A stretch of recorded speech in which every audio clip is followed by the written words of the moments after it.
Let's make a cup of tea.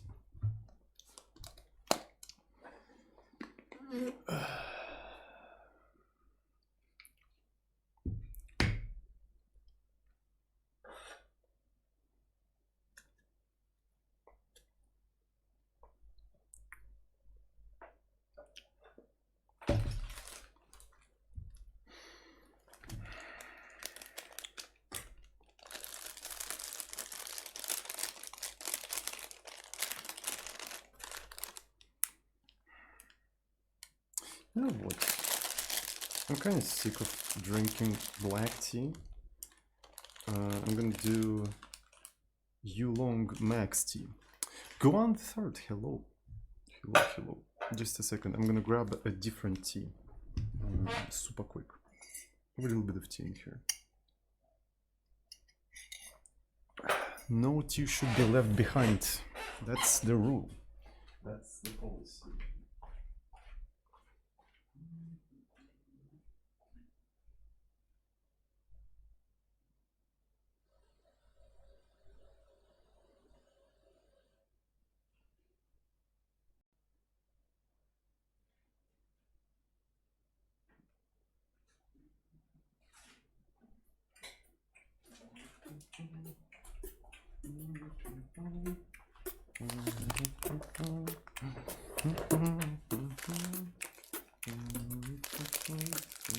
This is a, you know, milky oolong, I think.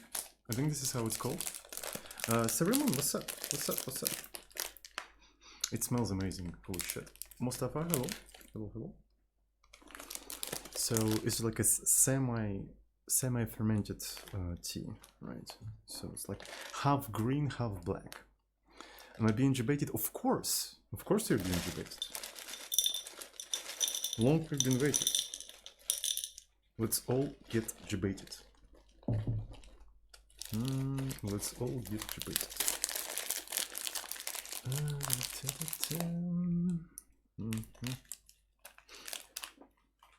All right. So I'm gonna quickly go to the kitchen, turn on the kettle, and I'm gonna be back and I'm gonna start rewriting our game in Rust. So the idea is gonna be the following. We're gonna take our game that I was trying to, like, hopelessly trying to implement in Haskell, and obviously Haskell is a way inferior language to Rust. Right, we're gonna take our Golang and we're gonna rewrite this thing in Rust. That's gonna be the plan for today. Take this thing and rewrite it in Rust and maybe even extend it. And since Rust has like a cool graphical dependencies, maybe we can use that for like graphical interface rather than the text interface. But we're gonna start with the text one, so we'll see how it goes. So what I'm working on, like, I want to write a roguelike game, but in Rust. I already have like a prototype of that game in Haskell, and I'm writing it in Rust because Rust is a better language than Haskell. So maybe I have to actually put it in here. So update CMD project, rewriting my game from Haskell to Rust.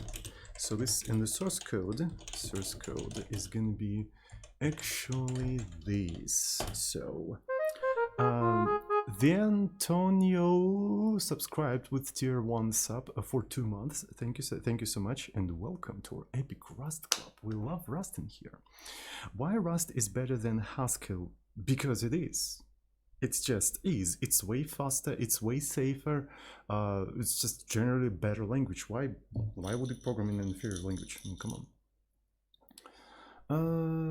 So, all right, good luck. Thank you so much. So I'm gonna quickly go to the kitchen, turn on the kettle for my tea, and then we're gonna be back and I'm gonna start rewriting all of that. Thank you so much. Thank you for wishing me luck.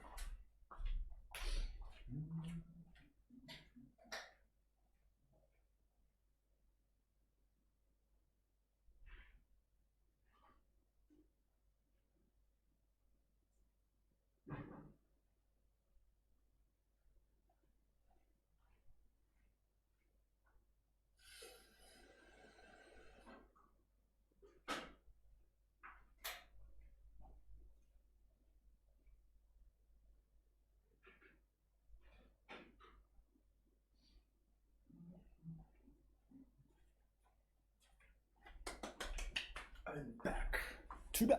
Champion of the arena.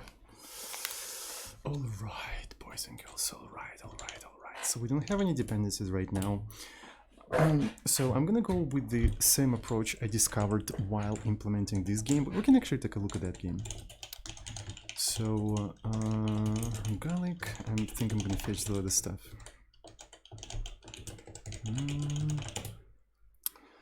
You actually introduced me to Rust almost through the book, and now I'm down a rabbit hole where I went from Vim to NeoVim to get more modern features. Lol.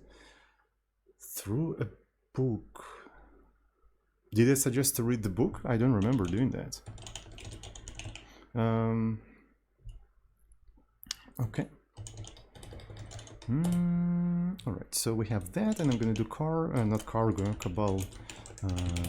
version 2 run. So this is how, well, we need to wait a couple of hours.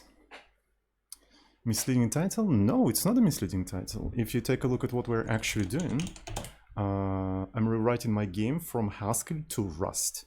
So yeah, of course there will be a little bit of Haskell because I'm rewriting a thing from one language to another.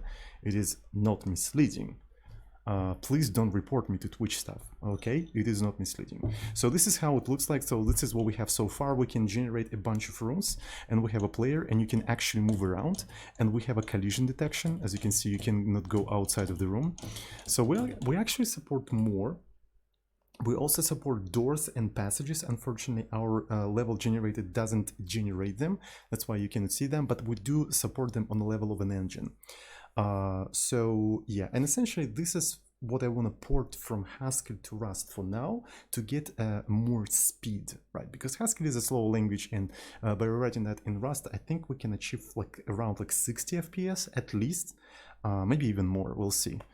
So speed, violence, divorce. My tea is ready.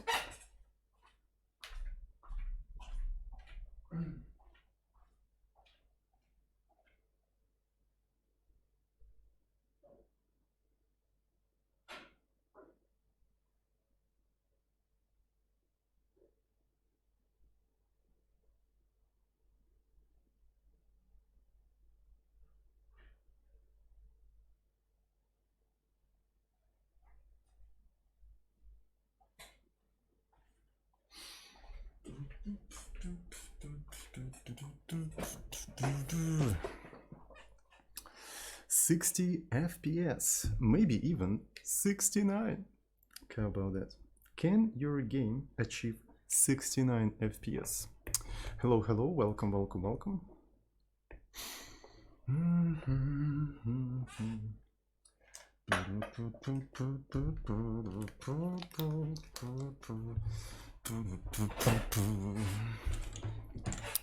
So, the first abstraction that we need to introduce is a board.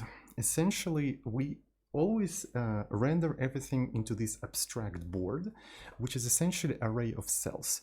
Maybe since it's an array of cells, it would make sense to introduce the cells themselves. So they're going to be enumerations. So what kind of cells that we're going to have? Let me take a look at Regalic in here, and so maybe in Regalic itself we have a bunch of cells. So we definitely have empty, then we have a room floor. A room floor is this dot, right? So you are inside of the room, so and you're standing on the room floor, and that's what it is. Empty essentially doesn't have anything, it's a void, right? It's a void. Oh my god, I had a dream where you coded a game in Rust, it became true. You're still dreaming, by the way. So so we also have a vertical wall, and vertical wall is basically this thing. And we're gonna have a horizontal wall, and horizontal wall is essentially this thing. Pretty straightforward. So passage is a little bit more interesting. So in the official Regalic, it's basically a hash sign, but I can actually demonstrate you. Did we F? Oh, I think we F'd for a brief moment. I really apologize for that. Yeah, we F'd for a brief moment.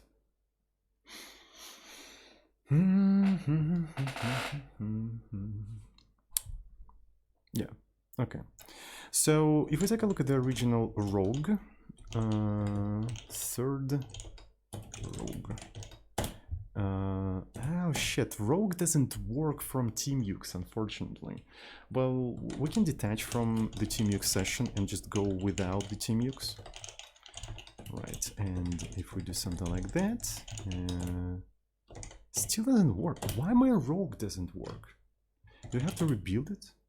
Maybe I'm gonna rebuild it from scratch. Let me actually rebuild it from scratch. So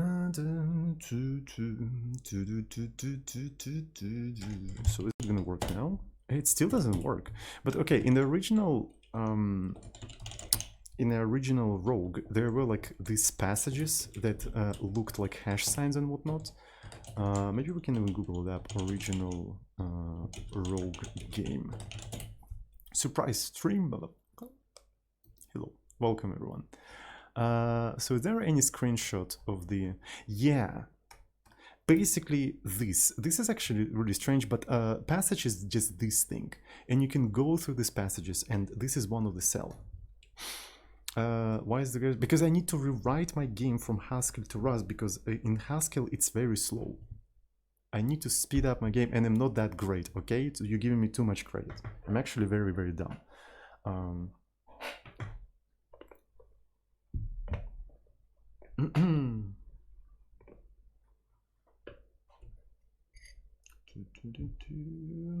So this is, you know, Oolong tea. Yeah, this is what it is, Oolong.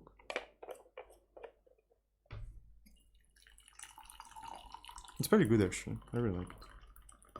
I don't know how much caffeine it contains, but hopefully enough for me to finish this project one day.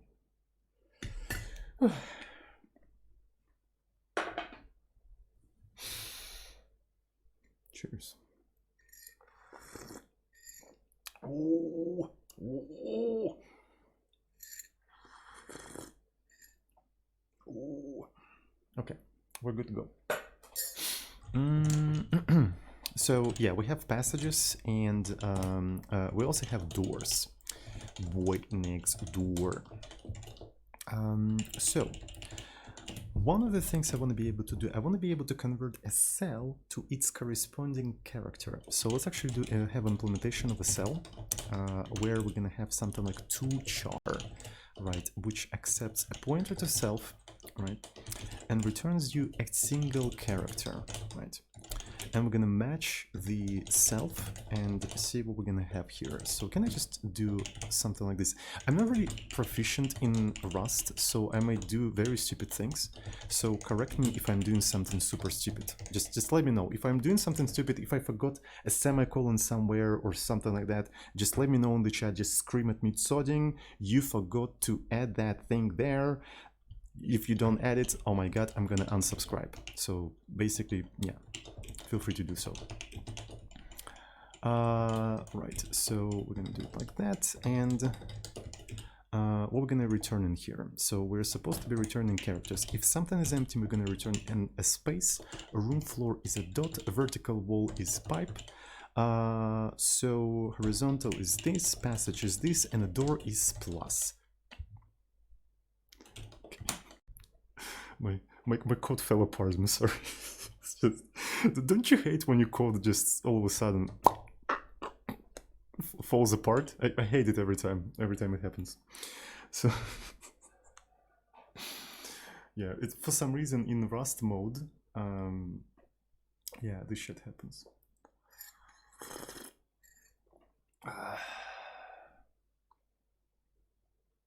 Yeah, my code just accidentally fell all over the place. Exactly, that's exactly what happened. Okay, good. So yes, let's see if this shite compiles. Cargo build.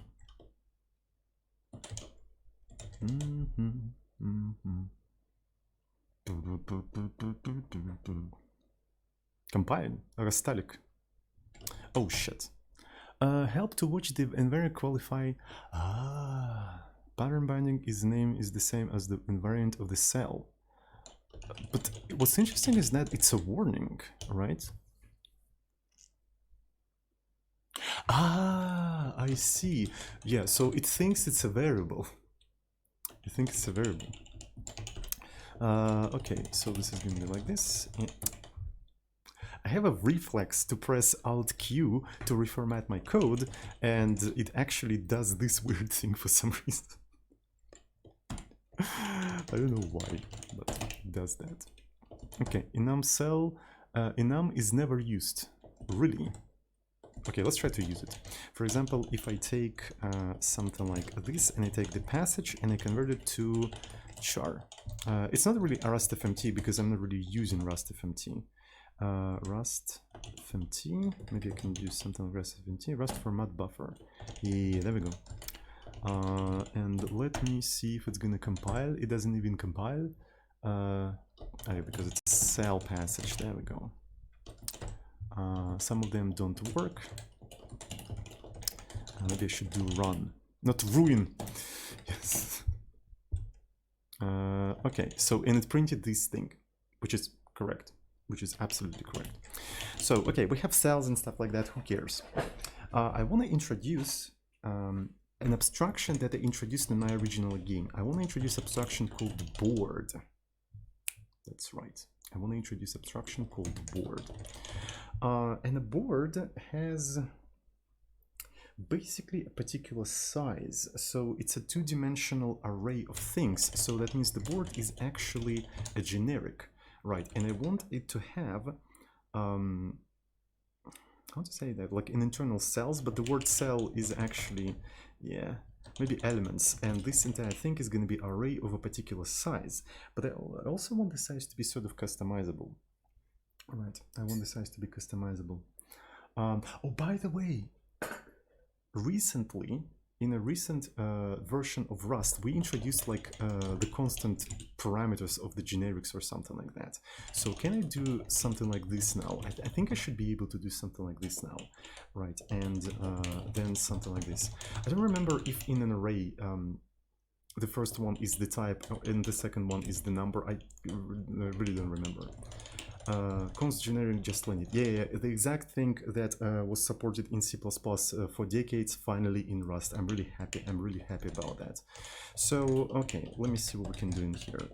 It's going to be derive, debug, and can I now create this thing somewhere?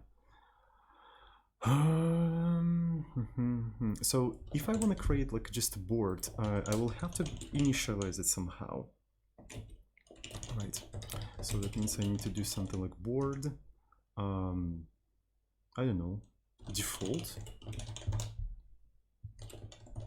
Will this be up on GitHub later? Of course it's going to be on GitHub later, of course. So it's going to be available for everyone. So let's implement the board, and as far as I know, if you do implementation, you also have to pass these things like that.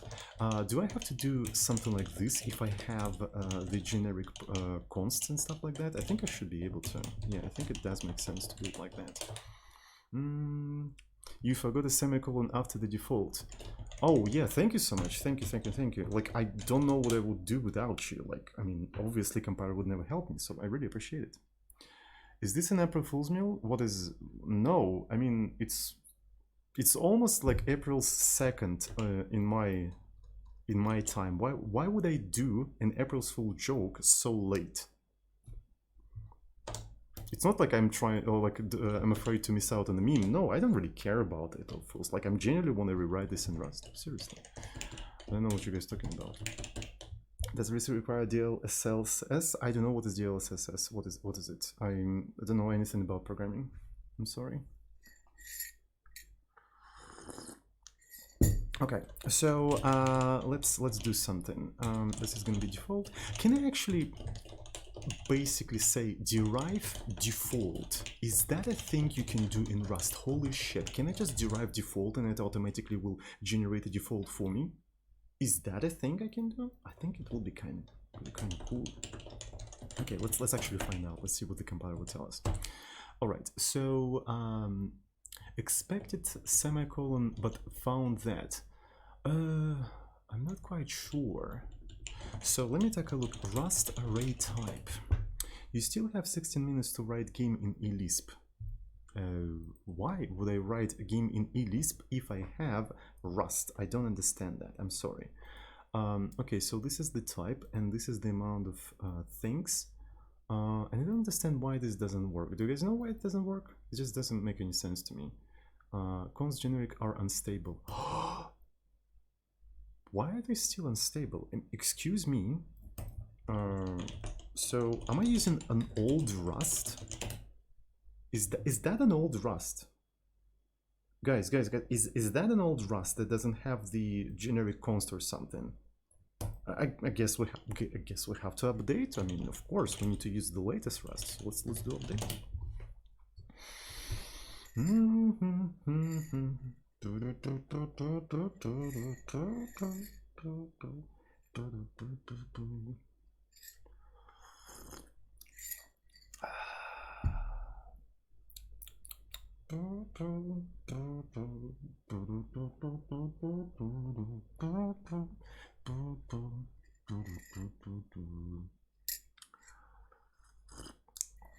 Sleepy. Oh, Clippy. Yeah.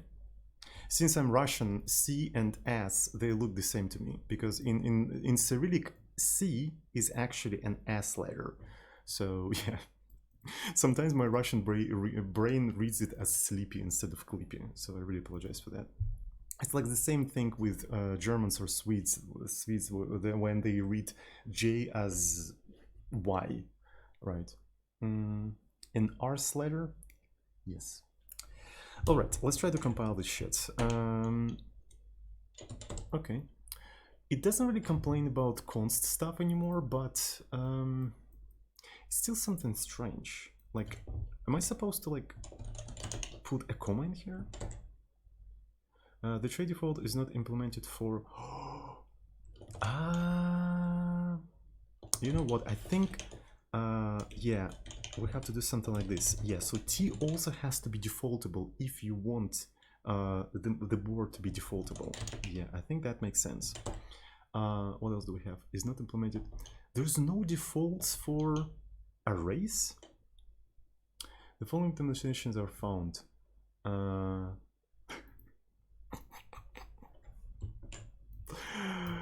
0 size array as default, 10 size as default, and 31 others. I suppose it's one of those hard-coded arrays. Yeah, I do remember that. So in Rust, it's kind of similar to Haskell actually, right? It's kind of similar to Haskell. If you take a look at the default thingy, there's a shit ton of hard-coded implementations. Yeah. There's like 32 hard-coded array implementations, I remember. I actually remember that. I kind of like hit that at some point when I was trying to use arrays as like hash maps.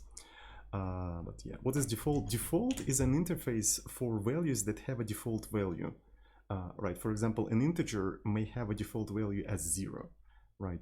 So things that may have a default value, for those things you just call default and they give you a default value.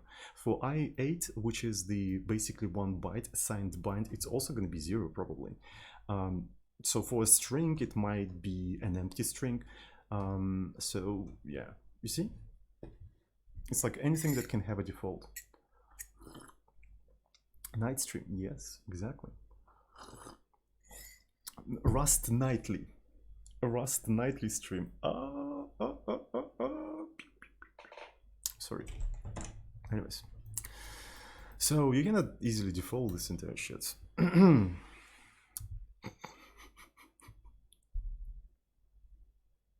Don't feel it pains me. All right. So what can we do in here? Is there any way at compile time to say if n is less than 32, and it won't allow any instances of this which don't match this condition? Is it possible to have conditions, compile time conditions on const generics? Really? But it's such a logical thing to have, right? I think it's a very logical thing to have. That would be cool. Implement default manually? I guess that's what I'll have to do, but I don't know how to do that. I'm not really proficient in Rust, so we'll have to learn all the things. Alright, so let's do impl board.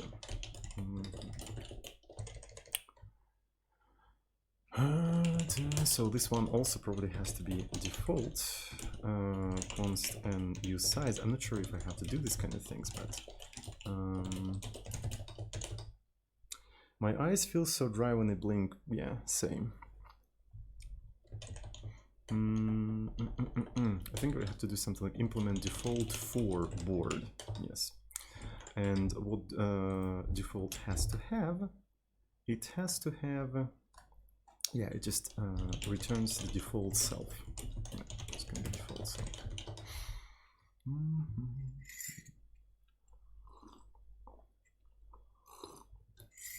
So, and one of the things I can do in here, I think I can just return this t default, right? This is going to be t default and n. I think that should work. I think that's fine. What do you guys think? Is it going to work? I think it should work. While parsing this undefined, need to call yeah, that's right. Thank you so much. Expected identifier. Okay, so maybe I have to do that here as well. Yeah, so we're not going to do that. Oh, now it complains about completely different thing. That's cool. So now can I say cell, and we're gonna have 10 cells, right? So we're gonna have 10 cells in here. Expected one. Oh yeah. So I also have to do this thing. Is it gonna work now? Default exists board, but the trade bounds were not satisfied. Oh yeah, this is because cell doesn't have a default value. So can we now implement default for the cell as well? Implement default for cell, and if we do default for this specific thing, the default one is going to be cell empty. So we're going to keep an empty cell in here. Okay. Alright, so here's another problem. If this is intentional, prefix it with board. Yeah, it kind of is intentional, so do I need to do anything else here? Okay, the trade copy is not implemented for T, but why does it have to be copy? Because I'm obviously trying to move. The copy trade is... are we really copying? Ah, I see. It is true, because we're using one element and we need to copy it over several elements. Yeah. You're defaulting it once and copying. Is it possible with to implement that, but without implementing copy for T? Does anyone know that? Because that would make sense. Just allocate some space, allocate some memory, and iterate through each one and just set a value to that. You don't have to copy, you can just create them every time. You can just make n default calls. Why can't we make n default calls? That would be cool, I think. Is it possible? Does anyone know? I think there is a method for that, but it's unstable. That's unstable. Alright, so Rust initialize array. So maybe init plus fill, maybe. So there is array init. Methods for array initialization in Rust. Okay, so we can initialize one by one. So with the copy, yes, so this is the one that we're talking about, with the default, and then you can go unsafe, you can allocate uninitialized memory, and iterate. Okay, so the method that I described is unsafe. Okay, so I didn't know that allocating piece of memory and just setting values there in unsafe, but I mean, maybe it is, Interesting. Okay, but we don't want to be unsafe, so we're gonna actually declare that we want this thing to be copyable, right? So we're gonna say that it's copyable. All right, and what does it say now? The function default exists for struct, but its trade bounds were not satisfied. Cell is not copyable. Okay, it does make sense to actually make it copyable, I think. Let's make it copyable. Derive, copy. So I think it also has to be clonable if you want to make it clonable. Yeah, if you want to make it copyable, it also has to be clonable. And just like that, we finally created a board. Isn't that amazing? I think it's goddamn fucking cool.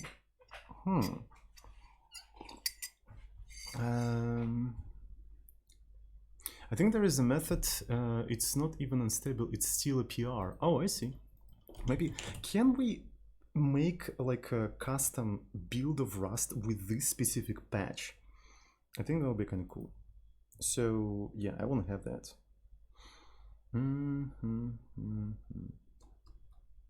Yeah, that would be cool, but unfortunately it's not even unstable. No. So we have to copy everything. Very well done. It is what it is, and it isn't what it isn't. So, but this is not enough. I want the board to be not a one-dimensional array, but actually two-dimensional array. So you see, we're gonna have rows, right? So we're gonna have rows, and we're also gonna have columns, right? It's gonna be cols, usize. And what I want to have here is, in fact, so this is gonna be rows, and this is gonna be cols, right? Can we somehow initialize that? Is that even possible to do?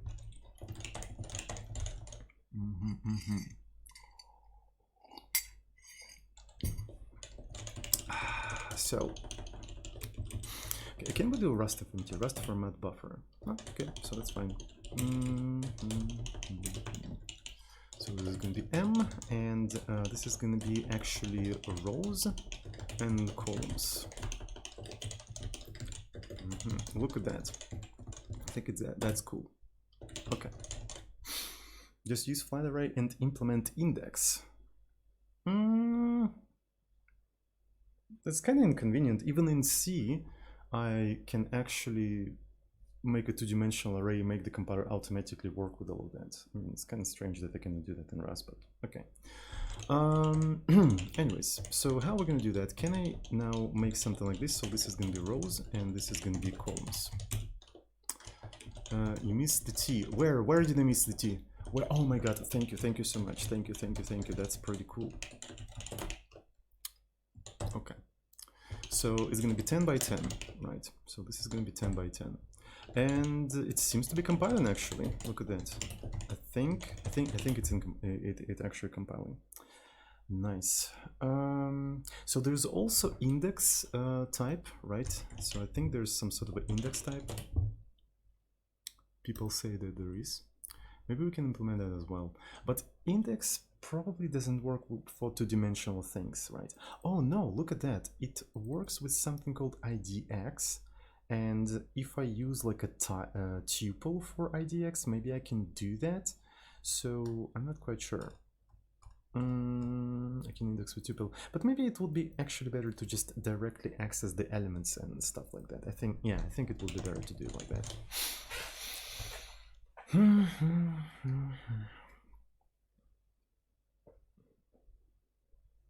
So also, when I have a tuple, is it possible to access the elements of the tuple? Maybe I can actually provide the size as the tuple instead of like two of these parameters. That will be actually kind of interesting, I think. But anyway, all right. So let's have implementation. I'm thinking maybe having size as the runtime value is kind of overkill. Maybe we would have it as the, as a compile time value. Maybe we could have it as a runtime value. So yeah.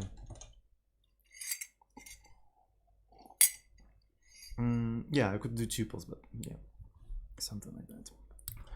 So what's the easiest way to make this a runtime value? So for example, if I want to have a dynamic array, right? If I want to have a dynamic array and I want to initialize it quite easily, so do I use vectors or do I use something else, or how do I even do that? Vectors. Okay, and two-dimensional vector is a vector of vectors. Right. Is the two-dimensional vector vector of vectors, right? Do I understand that correctly? Hello, Deep Singularity. Hello. So here's an interesting thing. So each individual vector can grow indefinitely, right? You can push elements into it and it will grow, which means it reallocates its memory, right? So if I make a two-dimensional vector, vector of vectors, that means each individual row can reallocate in the memory. So the rows are actually spread across the memory. They are not continuous. So if I do vector of vectors, this two-dimensional array is not continuous in the memory because any row can be moved or reallocated, if I understand correct. I don't know how vector is actually implemented in Rust, but is it how it's implemented? That's why you didn't do that.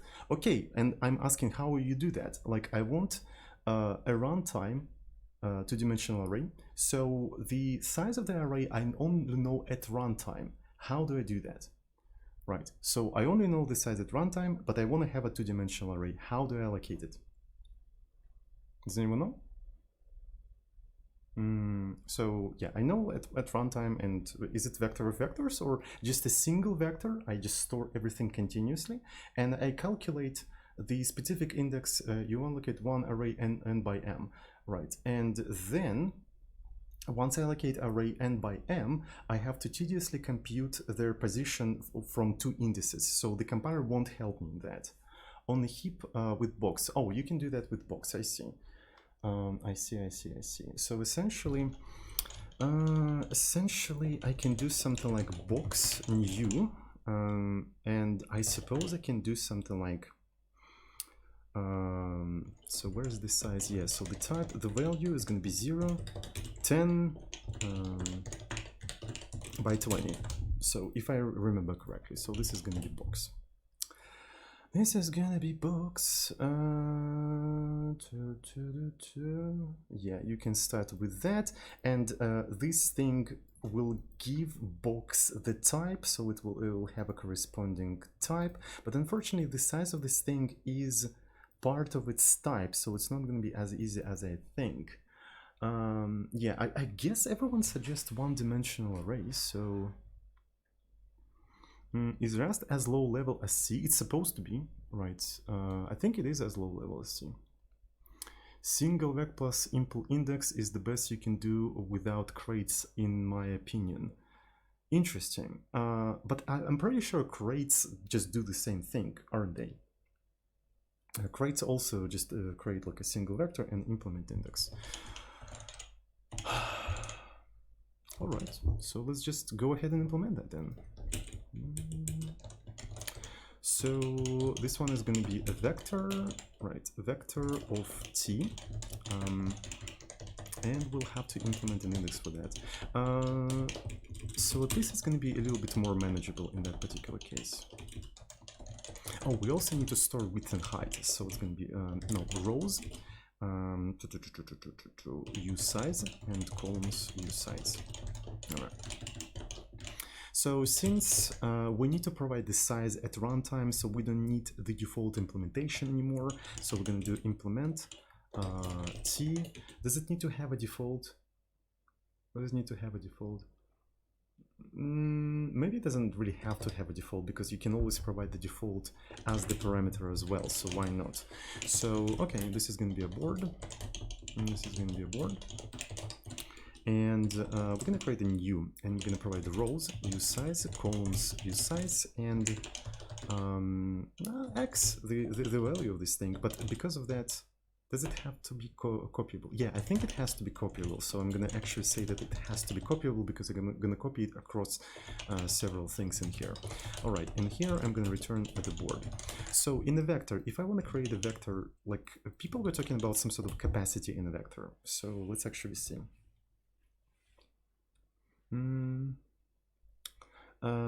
What a language do you really have to jump through? I mean, well, how this is a safe language, like all of that is needed to make sure that everything is safe. How you don't understand that? All right, so there was something like with capacity or something, with capacity.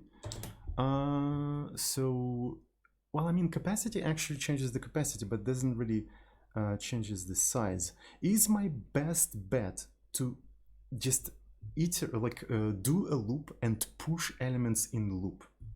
Is that the best approach you can have if I want to fill array with something? Is there something like fill?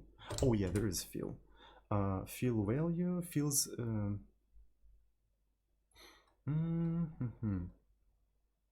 With size. I assume that capacity is kind of similar to. Oh, you can use. Okay, so there is a thing called vector, right? So vec. Is that a macro? Yes, it is a macro. Okay, can I search for it? Is it possible to search for it? I cannot see that, but okay, I'm gonna give it a try then. I'm gonna give it a try. So this is gonna be. Let's actually do maybe self.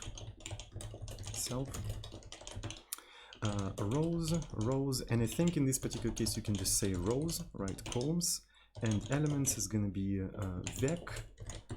The element x rows by columns, right? This is basically what I can do, I think. And if I want to make this thing, I want to make cells in here, and it's going to be new 10 by 10, and the cell is going to be essentially cell floor. Maybe I have to actually make it floor. Can I make it floor? I think I should be, yeah. It's a room floor. Yes. Oh, you know what? I can actually call it floor. The only reason why I called it room floor in Haskell is because it didn't create additional namespace. But obviously Rust is such a good language that it creates a namespace around enumeration, and yeah, so I don't have to come up with weird names and shit like that. So finally, programming in a good language. Okay, so I forgot to provide T in here, and what else do we have in here? So default. This thing, it doesn't have to be default in here. Do we have anything else? Yeah, this is just a floor. Do we have anything else? I think we've got it. I think we've got it. We've got it compiling. So we also need to implement an index, right? So how are we gonna do that? Index. Let's implement index.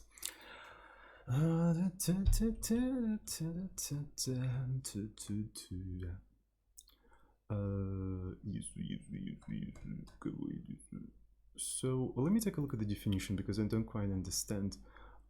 Trait index sized.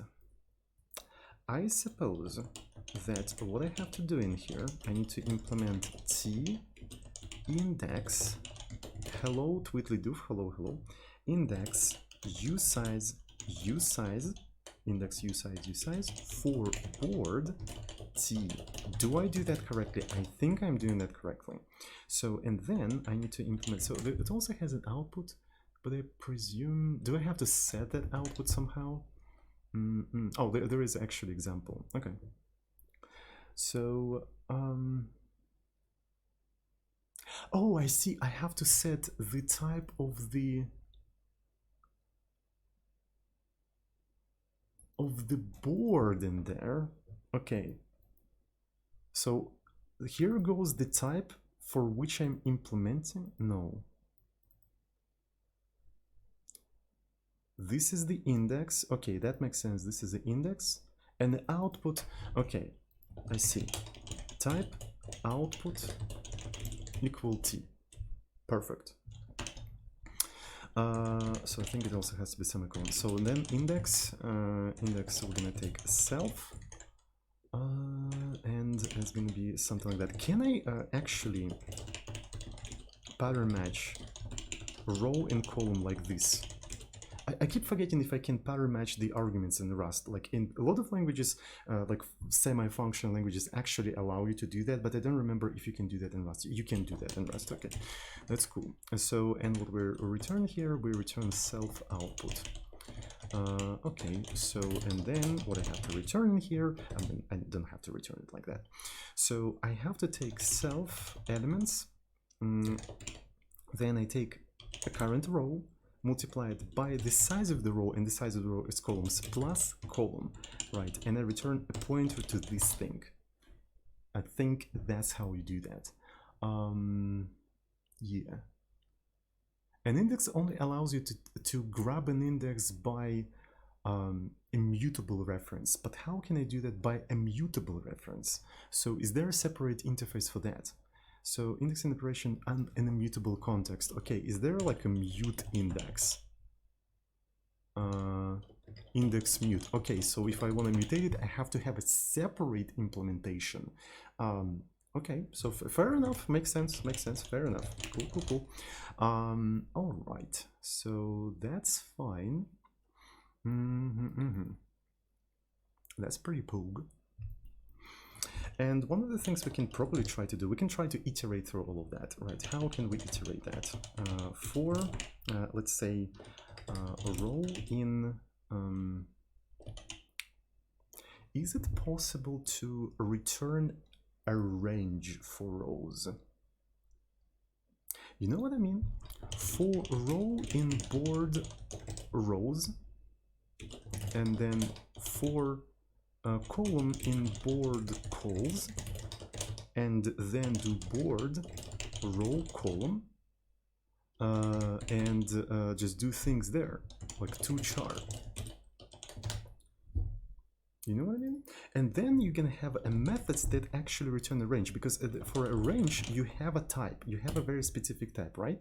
So this is a range, and yeah, the type of that range is start and end. You can implement your own iterators, but like it actually depends. Sometimes I want to iterate it like that, but sometimes I want to iterate on the columns and stuff like that. I think I want to just have this as ranges. So, and since rows and columns is already taken, maybe I'm going to call it a rows range and calls range. So I think this is going to be a pretty cool idea. So, and then we're going to do print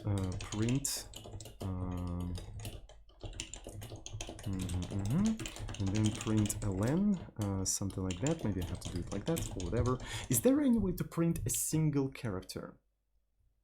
Maybe there is, but anyway. So let's actually implement the following thing. It's going to be t board, and what I want to have here, I want to return rows range. Right, here's the rows range. It's going to be self, and we're returning range from like use size to use size. And then can I do the following thing where I would say return 0 board rows, right, board rows, and similarly calls. So yeah, essentially I have a board and I just call rows range, calls range. Will that work? Oh yeah, it has to be self. Yeah, thank you so much, So so let's see if it compiles. It doesn't compile. I wonder why. Not found in the scope because we have to import it. I suppose it's located std ops range. And what do we have in here? Index is not available. So is index also located in ops? Maybe it's also located in ops. Okay, so let's actually import both of them. So it's going to be a range and index. Range and index. All right, so this is self, of course. Do we have anything else? Yeah, I forgot to pass it forward. And do we have anything else? Range. Remove this type argument. Ah, yes. Thank you so much. It worked. Isn't that cool? I think it's pretty goddamn cool. Look at that. So we have like a type safe board, and everything is so goddamn fucking safe. Oh my god, I really like it. So got quitter. Exactly. So, and yeah, I can just iterate like board rows range, calls range, and I can actually change it at some point. What if at some point I want the rows start with 1, right? Rows start with 1, and I will change that. And if everyone is using this instead of directly accessing these elements, you won't have to change your code. You can actually modify and make it iterate over any kind of like indices, and it will just work. Existing work will just work. I think this is cool. I think this is really cool. Anyways, so we have that. And one of the operations that I had on the board is fill rect. Fill rect. So essentially, you take a rectangle, right? So you take a specific rectangle and you take an element of t, and of course it has to be copyable, right? So we have to make sure that it's copyable. And what it will do, it will fill the rectangle it will fill the rectangle within that specific board. You just fill that rectangle. But to do that, we have to implement a rectangle, right? So let's introduce structure rectangle. So what's going to be the rectangle? We can actually make it like x usize, y usize, w usize, and so on and so forth. But what I found out, it would be easier to actually, in this particular case, express rectangle as 2 points. And we need to also introduce the type for a single point, for a single cell. And that single cell could be also a separate structure. Let's call it something like cell, and it's going to have a row usize and column usize. There we go. Or maybe can't we make something like row usize column usize? Is that a thing we can do in the latest Rust? Is it possible to do something like that with the names and shit? You know what I mean? You know what I mean? I think that would be cool. So okay, I know that you can do something like that, right? I know you can do like that. Oh shit. This is already taken. So this is a rectangle, so what should we call it? Let's call it point. Let's call it point then. Not with the name. Really? I cannot use name with that? Is there any plans to have a name in here? Is there any plans? Because that would be actually kind of convenient if you define like a row, column, right? And then you create something like p.69 for 20 and then extract it through row, but at the same time also be able to pattern match it. You'd use structs, okay, but then I won't be able to construct it that easily. Like I want to be able to construct it that easily and then access it like that. Is it not? But point new is too huge. Like look, you have to add this new in here. Like I don't want to add this new. I just want to be able to construct it like that. I think it will be convenient. It was like it's such a cool feature. Like I mean, come on, isn't it cool? It would be so goddamn cool. Oh, I can access it like with P0. Really? Are you going to stream cock anytime soon? I actually haven't plans to stream a little bit of my cock. Alright, so let me actually try that. So does this shit compile?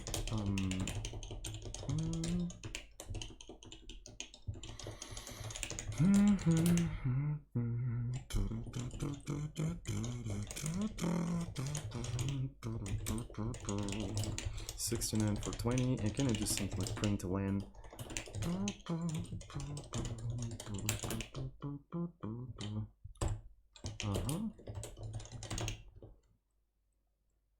Okay, so all right, I guess that's enough for me.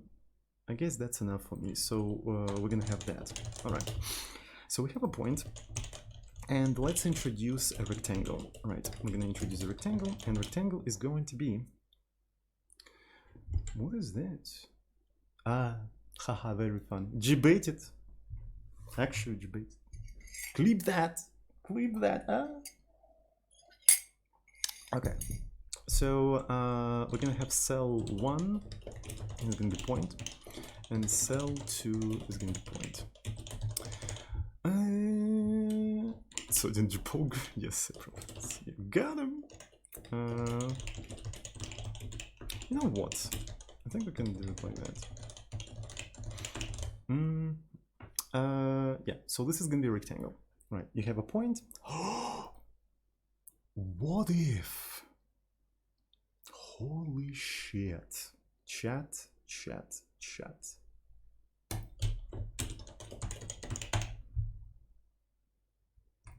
How type safe? How more type safe can you get?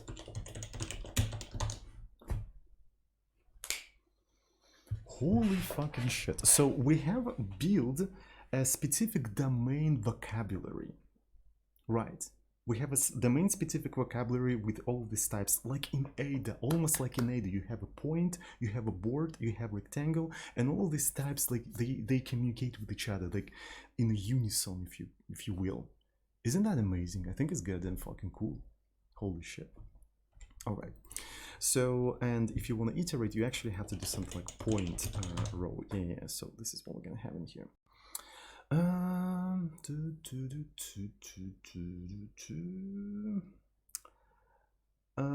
Yes, and what I want you to do, I want you to have a function that takes a rectangle, which is a pair of points, and essentially fills this thing like that. Here's an interesting thing.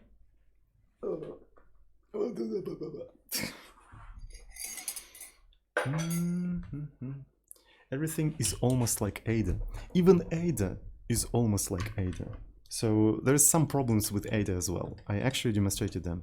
So specifically with ranges, like when you put a range as an index of the array, you can use it as a type anywhere, but then if you extract it afterwards from the type, you cannot use it as a type anymore.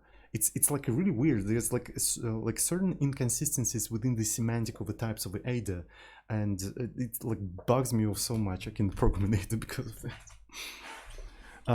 So essentially, what is a rectangle? What is a rectangle? Rectangle is 2 points. This is a 2 points. And we expect the first point to be this one and the second point to be this one. But what if you provide these 2 points?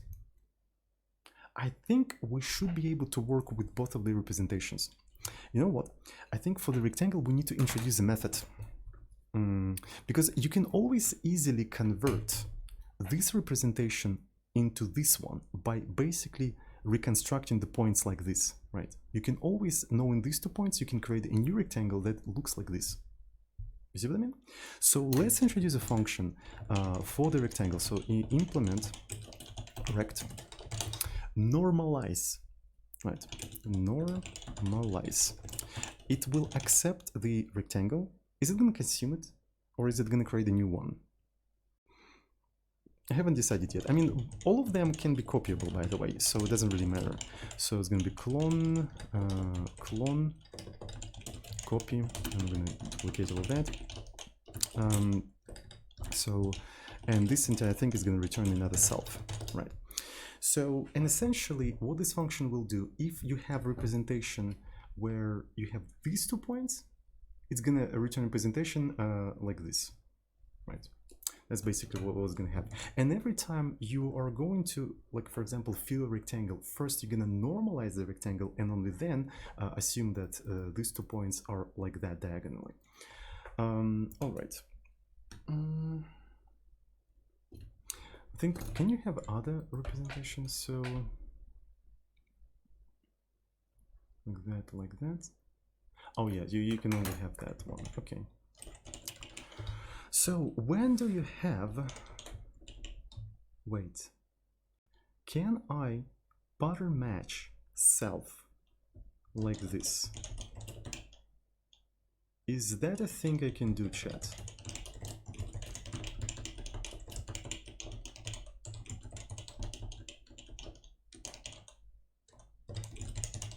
Is it possible to do something like that in Rust, where I can have a self, but I also can pattern match the self? Can I pattern match the self? Is that a thing? What are given in the reversed order?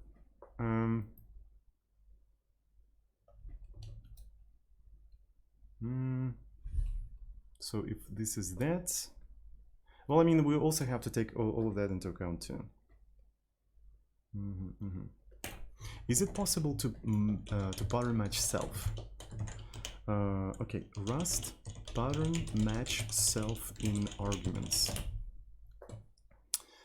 Pattern syntax, pass a pattern as a function parameter. Is that possible to do? Like, because I cannot find anything. There's a little bit of Perl in here. This is kind of weird. But yeah, so one of the things we can do, we can just pattern match it like that. Is that acceptable? I think it could be acceptable. Is the chat okay? No, you cannot. So it's not possible to do it like that. Okay, so we're not going to do that. You can do let self pattern first line. It's kind of interesting. Like, it's a little bit inconsistent, but okay, sure. What are you on? Hello. All right. So yeah, this is what we need to implement. But I'm a little bit tired already, so I think I'm gonna make a small break and make a cup of tea. Does anyone have any questions while I'm making a cup of tea? Yeah. Does anyone have any questions? How many times you copy pasted from Stack Overflow today? I haven't copy pasted a single once from Stack Overflow. I think I can try. How many copy pastes do you have today? How many copy pastes? Okay.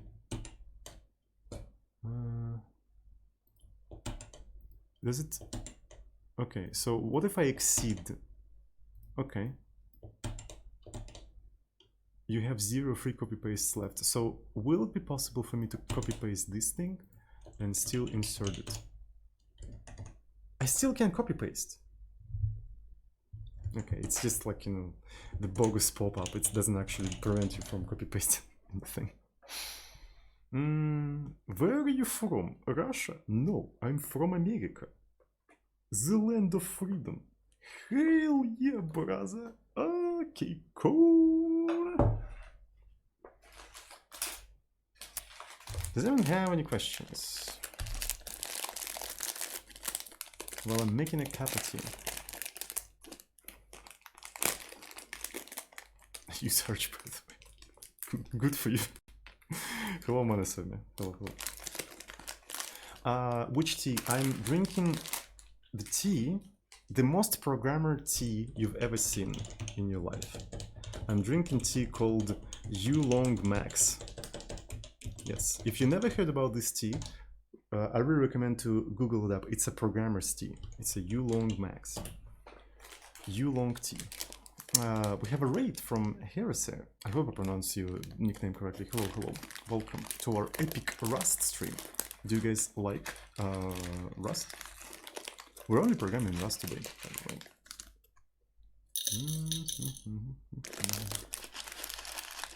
Does anyone have any questions while I'm making a cup of tea?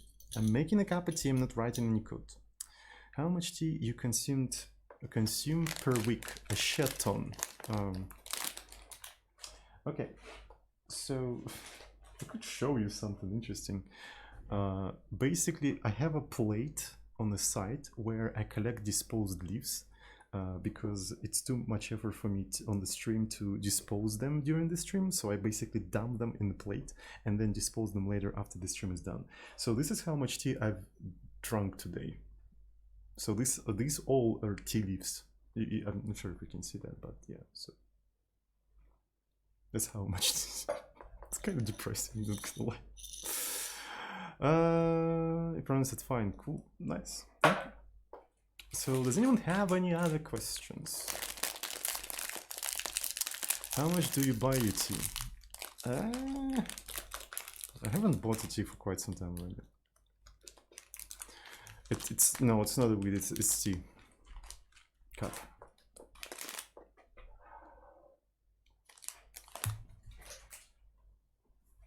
But how much sugar? I don't drink tea with sugar. I don't eat anything, like I don't eat added sugar at all. At all. I don't eat anything sweet. The only sugar that I eat is the one that is contained within the usually plant, right? Like fruits or vegetables that, you know, usually like have the sugar that produces there naturally. But I don't eat added sugar. I do eat a lot of sugar, my sister, and it do be like that. It do be like that. You speak very good English. Are you a spy sent from America to Russia? No. I'm Native American.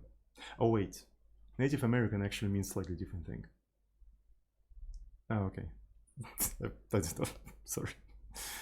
Didn't want to get political or anything. I remember telling putting a ton of sugar into tea. Yeah, I stopped doing that. I stopped doing that, and look what happened to me. So look what happened when you stop eating sugar. Disgusting. I used to be a wholesome chunker, and now who am I? I don't know. I'm gonna go into the kitchen and turn on the kettle. So, making cup of tea. Not a wholesome chunker anymore. Fuck.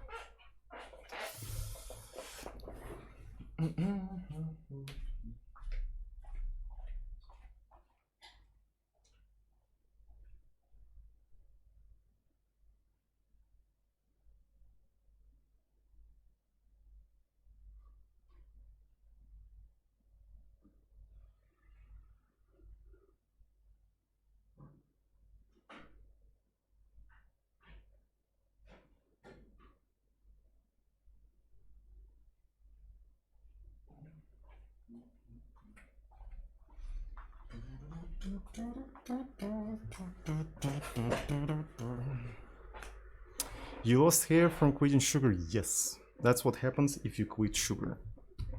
So you're gonna look like me. Do you smoke? Not anymore. Used to smoke, but I don't smoke anymore. And I also don't drink any alcohol anymore. Yes. And I don't eat any added sugar. And the only source of caffeine for me is tea. 30s do be like that sometimes, am I right? Anyways, way too healthy, maybe. Have you tried drugs? What is a drug? What do you mean by drugs? So the only psychoactive substances I've taken are alcohol. The only psychoactive substances I've taken recreationally are nicotine, alcohol, and caffeine. That's it. How do you quit smoking and alcohol? You suffer. Nicotine is also creates like a physical dependency, so you feel really, really sick and you want to vomit. If you really like, yeah. But anyway, it depends on the different people. It sounds great until you realize that he does Rust. Yeah. So I'm still waiting for my candle. Does anyone have any questions? Does anyone have any questions? So yeah, after I pour a cup of tea, we're gonna continue developing this thing. Okay. Zig. No. Zig is $300.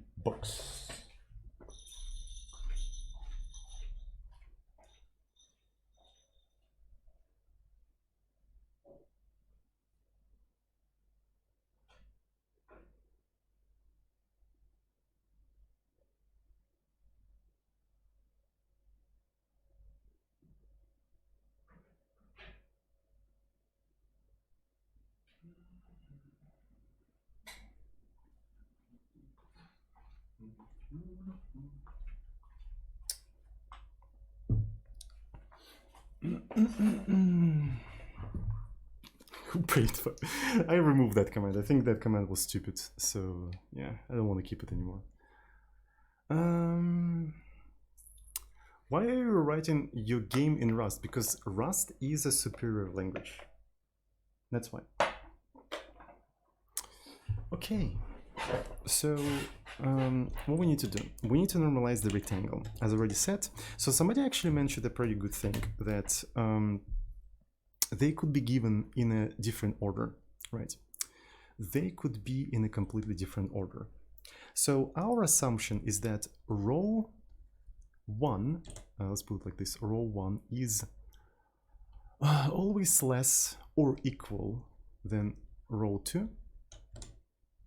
And call 1. Why did I type it like that? Call 1 is less or equal call 2. I don't know what happened with my brush, but something happened with my brush.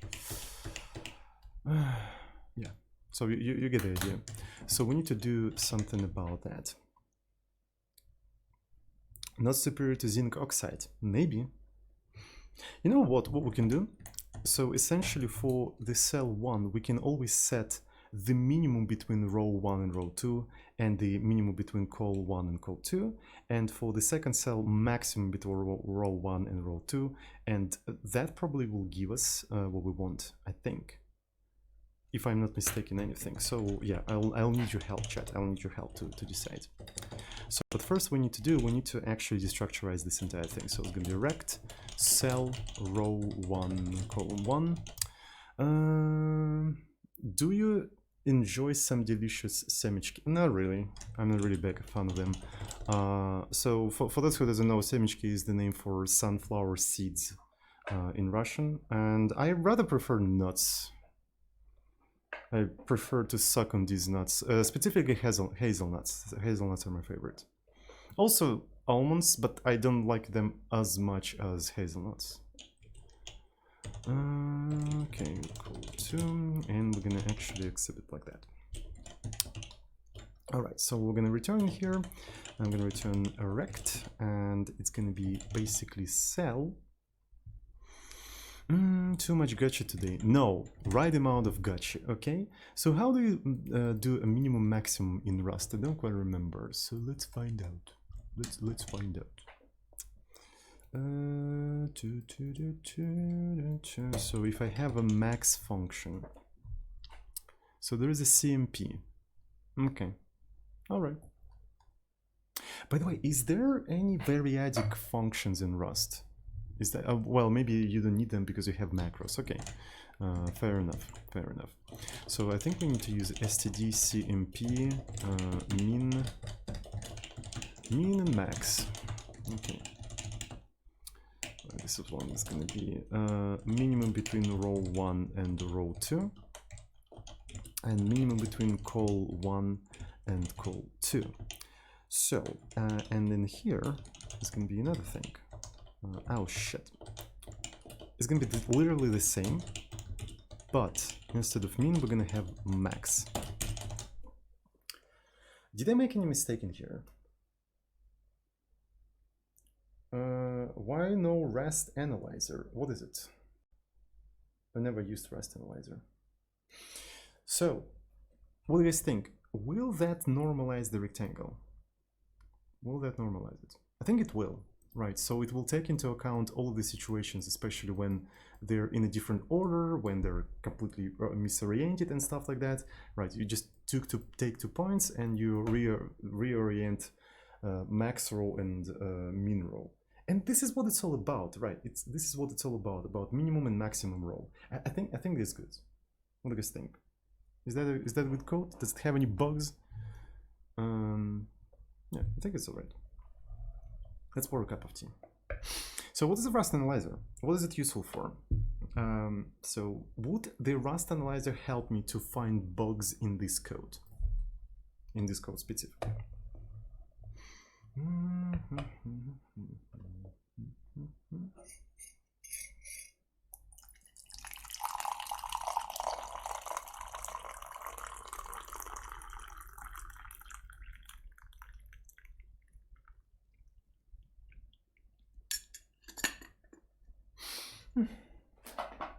Nice coffee, I know. Yes, I'm brewing tea in a French press. It is what it is.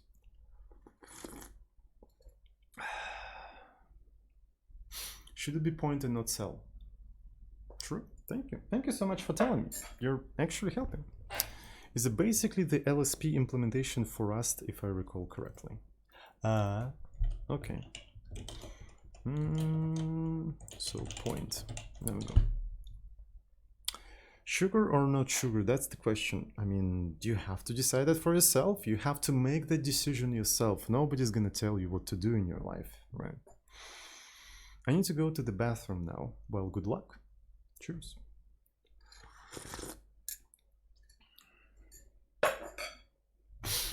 Good luck going to bathroom.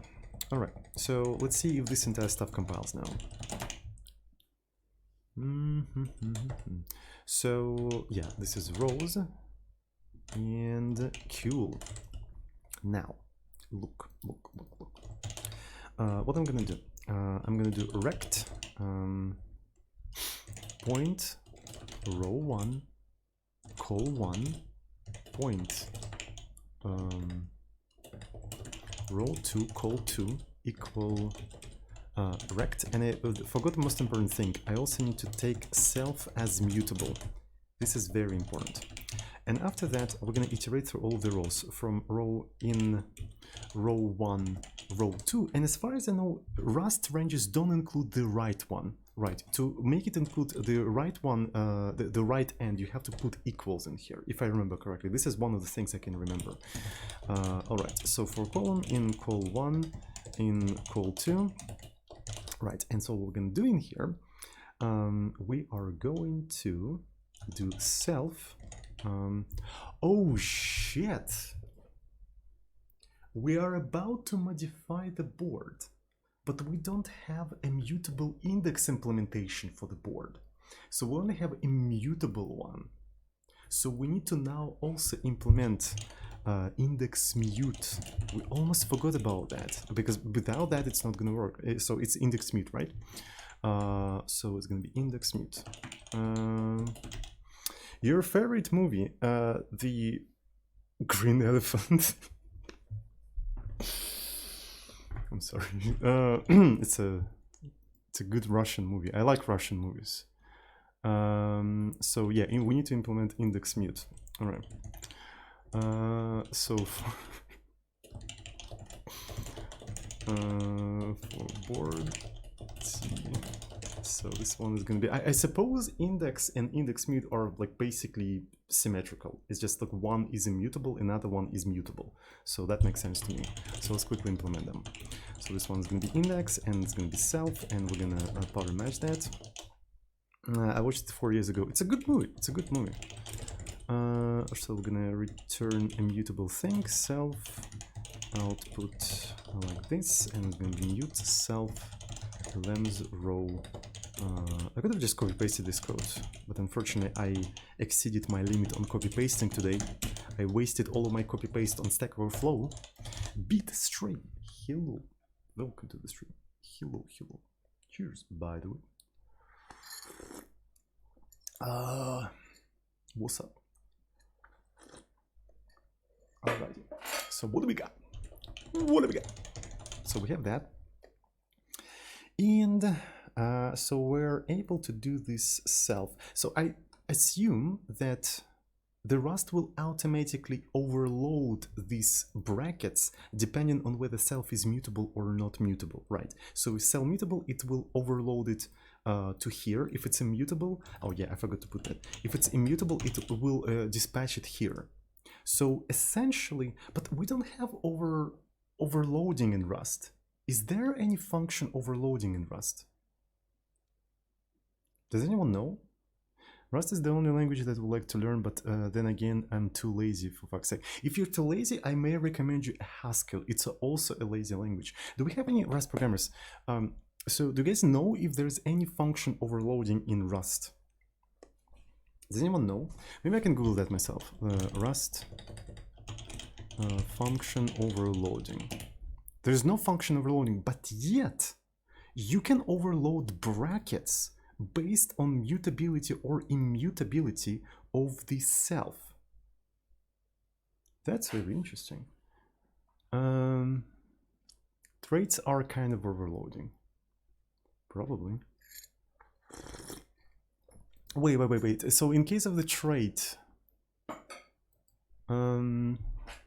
trait mute, I think you have to implement index mute, right? Don't you? Oh, it's the same. No. Yeah, it has to be mute. It has to be mute.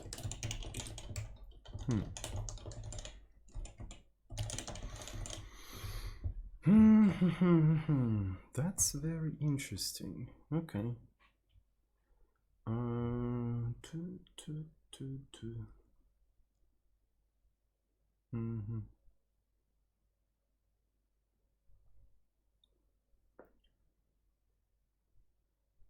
It's kind of interesting. I think this is not the same.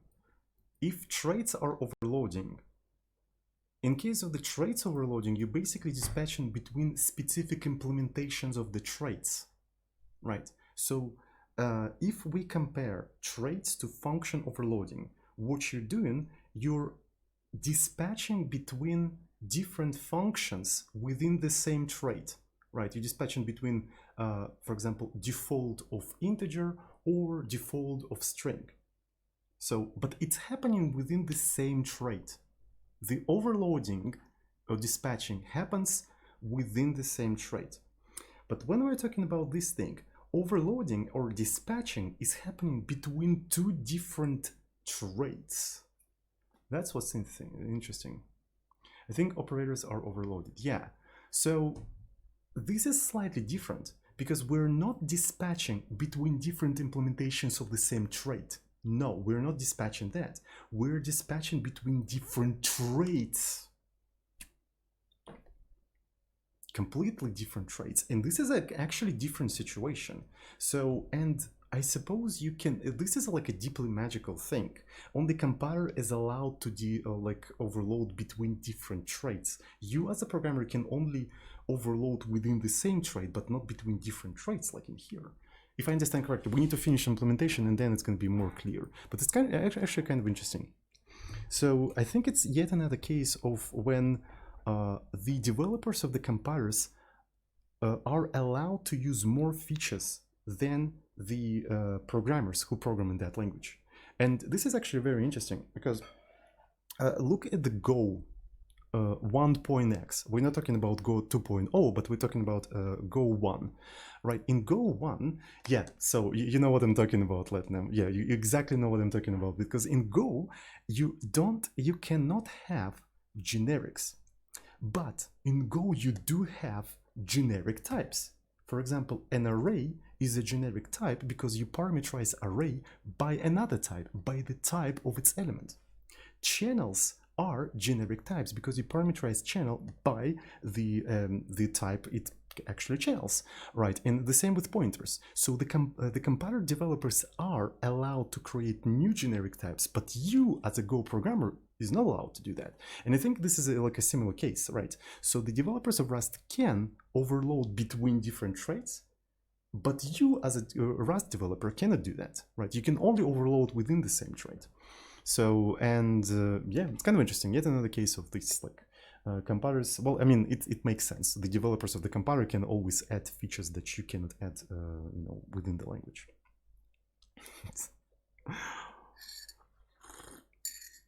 It does make sense. It does make sense. Nim also has internal features like that. Nim is actually very interesting in that sense. Nim has like a special pragma, which is called magic. It's actually so cool. So Nim GitHub. So let me see. Magic. Yeah, magic suck. Essentially, every time something is hard-coded within the compiler, they mark that thing as magic.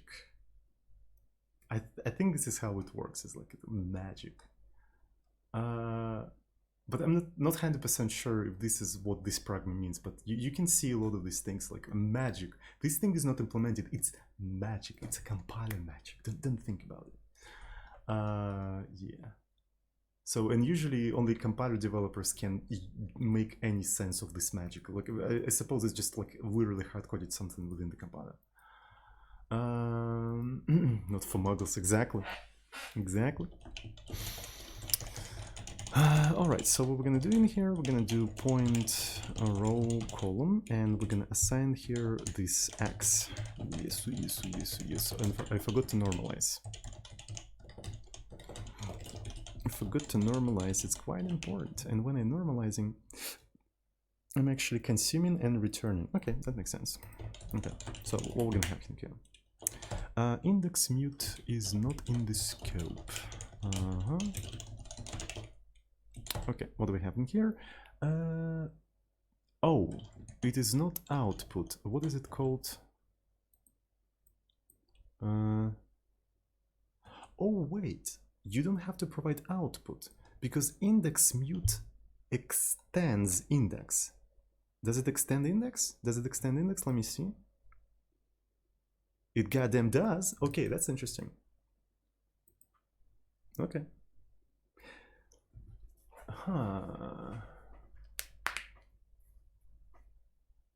You should make the only. That's a cool idea, Outberries. That's a very cool idea. Maybe this is exactly what we're gonna do. So you won't be able to ever violate that invariant. Okay, so I think I don't have to do that anymore, and I can just return that. Expected mutable, but yeah, semicolon. There we go, there we go. Cool. So let me see. How can I make something private in rect? So yeah. Okay. So I guess I have to put it in a separate module if I want to make it like private, right? Because I can have something like cell. Actually, cell 1, maybe p1 point. Basically, if I have structure like that, how can I remove the constructor like this? They're private by default. Yes, they are private by default, but if you're within the module, you still can access them. I guess that means I have to... Yeah. It's very strange.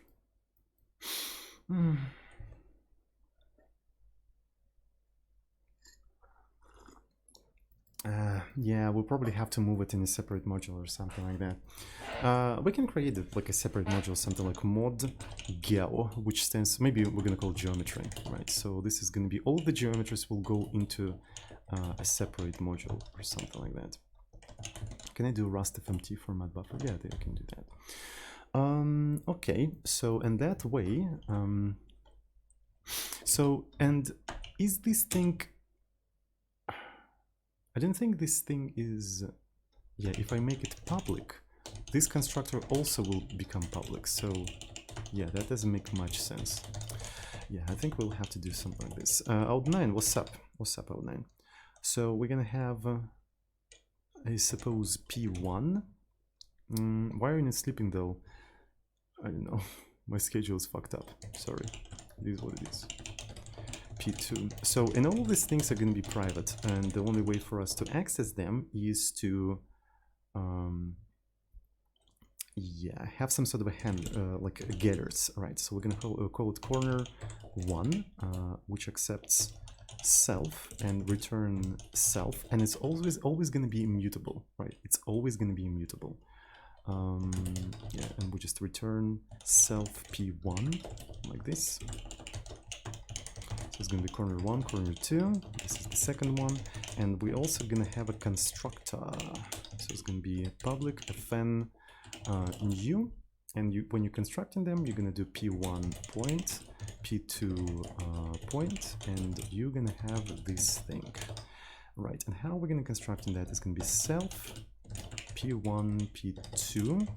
There we go. Not really. Point row 1 call 1, point row 2 call 2, and this is where we're going to have an extra safety. So it's going to be the point. Might as well just copy paste these things in here. Yeah, that's right.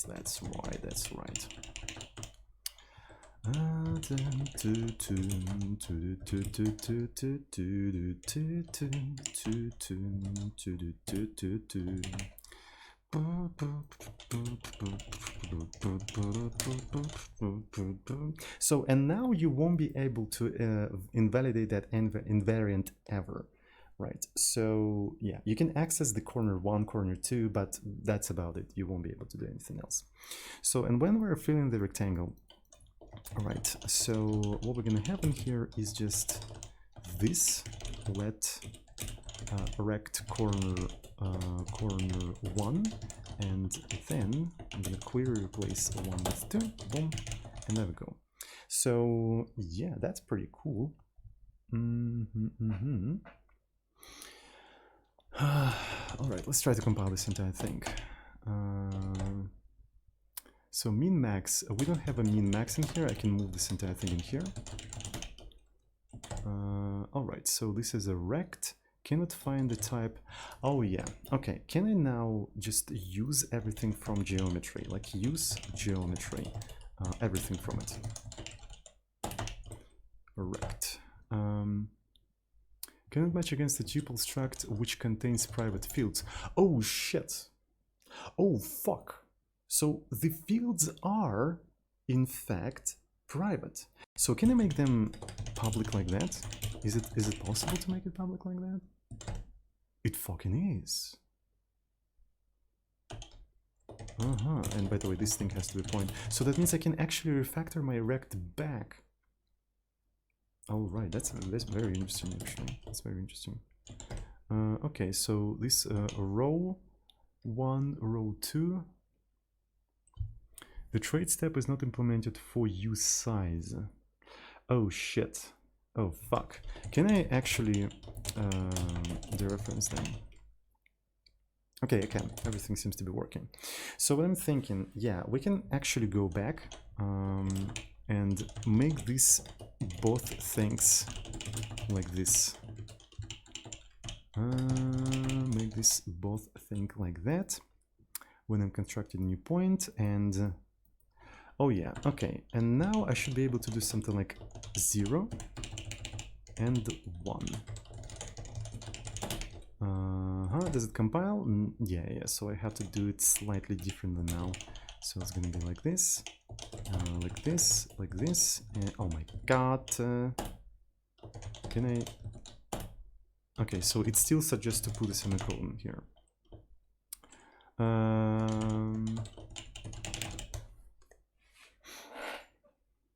Yeppers is just Yep with the Feels Goodman head. Maybe Yep was actually derived from Feels Goodman. So they just brought the bottom lip up, right? So, and that's how they got Yep. As far as I know, Feels Goodman is the original like image by the creator of Pepe the Frog, and a lot of them are just derived from that specific image, I think. I don't quite remember for sure. But Feels Goodman is like the iconic image of the Pepe the Frog. Seems very popular, so hard to understand sometimes. What makes a PL popular? Propaganda? I don't know. To be fair, I don't know. So it's kind of difficult to tell why exactly Rust is popular. Maybe it's sort of like hit this sweet spot of people being super frustrated about C++ and finally solution for that. Because when you're frustrated with C++, the only choice you have is just go back to C. But you cannot improve C++. C++ is really difficult to improve because it has to carry along a lot of like legacy. Anything that promises to replace C++ gets popular. Maybe. Golang, but Golang doesn't replace C++.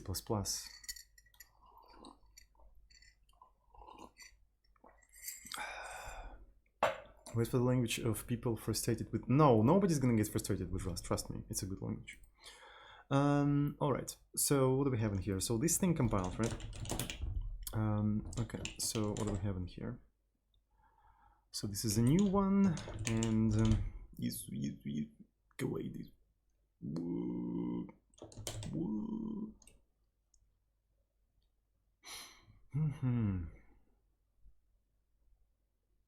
Just think. Okay, cool. So once we have the board, right? I want what I should be able to do. I should be able to make it mutable, right? And then oh shit! Oh fuck! Board fill rect new point. Let's start with 0 0, and another one is going to be point 2 3. So we define 2 point, and what we're doing there, we're filling everything with passage, right? So yeah, we have rectangle, we have a very specific rectangle, and we fill everything with a passage, and then we are iterating and printing the entire thing. So board. Okay. And did it work? It did work. So as you can see, we picked a random rectangle. We picked a random rectangle and we just filled it up. So that's pretty cool, I think.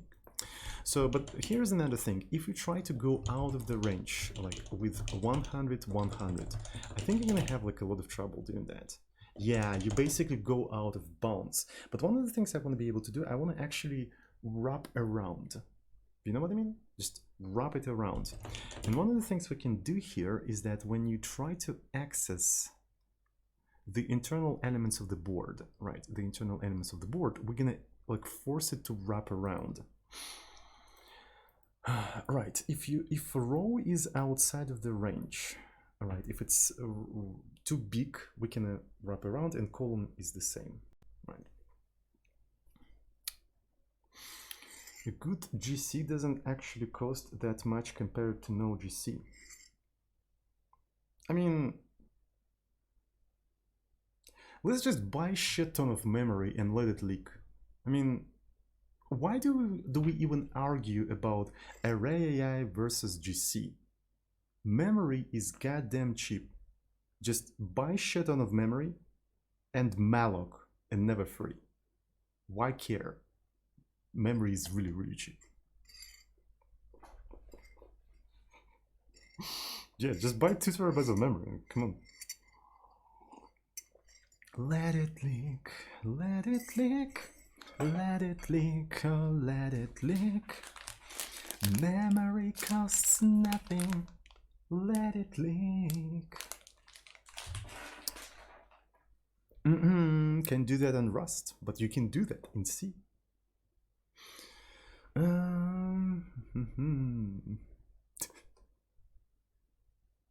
Dealloc is more expensive than exactly. Actually, believe it or not, the allocation is not only more expensive, but it's also dangerous, right? Because what if you double free something? So just allocate and never free. Like free is dangerous. The main problem with memory, by the way, comes not from the malloc. It's coming from free. So all of these measures are actually to combat the problems introduced by free, not by the malloc.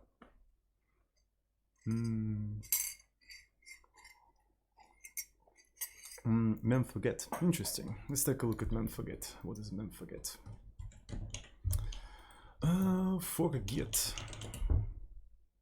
Intrinsic. So it's one of the intrinsic, and also it's a memforget.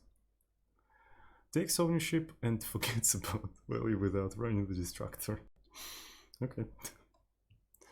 Forget is not marked as unsafe because Rust safety guarantees do not include a guarantee that destructor will be always run.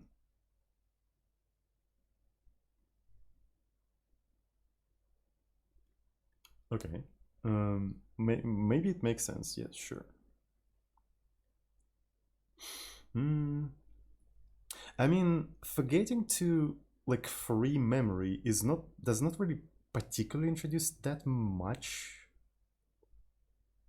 security concern. Maybe, I don't know. I know nothing about security. I'm intrigued that nobody brought Dlang in the discussion yet. The only interesting thing I find in Dlang is better C. Dlang.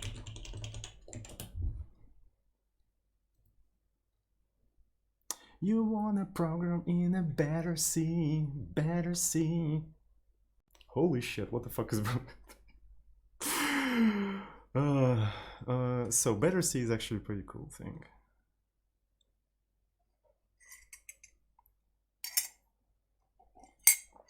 It's kind of interesting. Okay. So what were we doing? Does anyone remember? I think we were doing something. Craplang? Never heard about Craplang.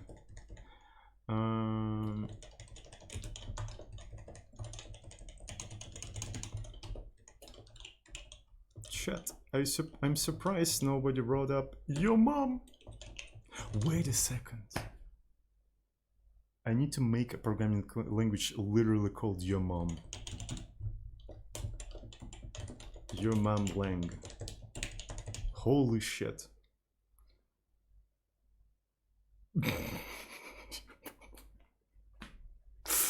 This is genius, yes. And make it over blood. Sorry. Okay. So what was doing? What was doing? I forgot. Oh yeah. So now, yeah, I want you to wrap this shit around, right? So when you try to access the elements and wrap around.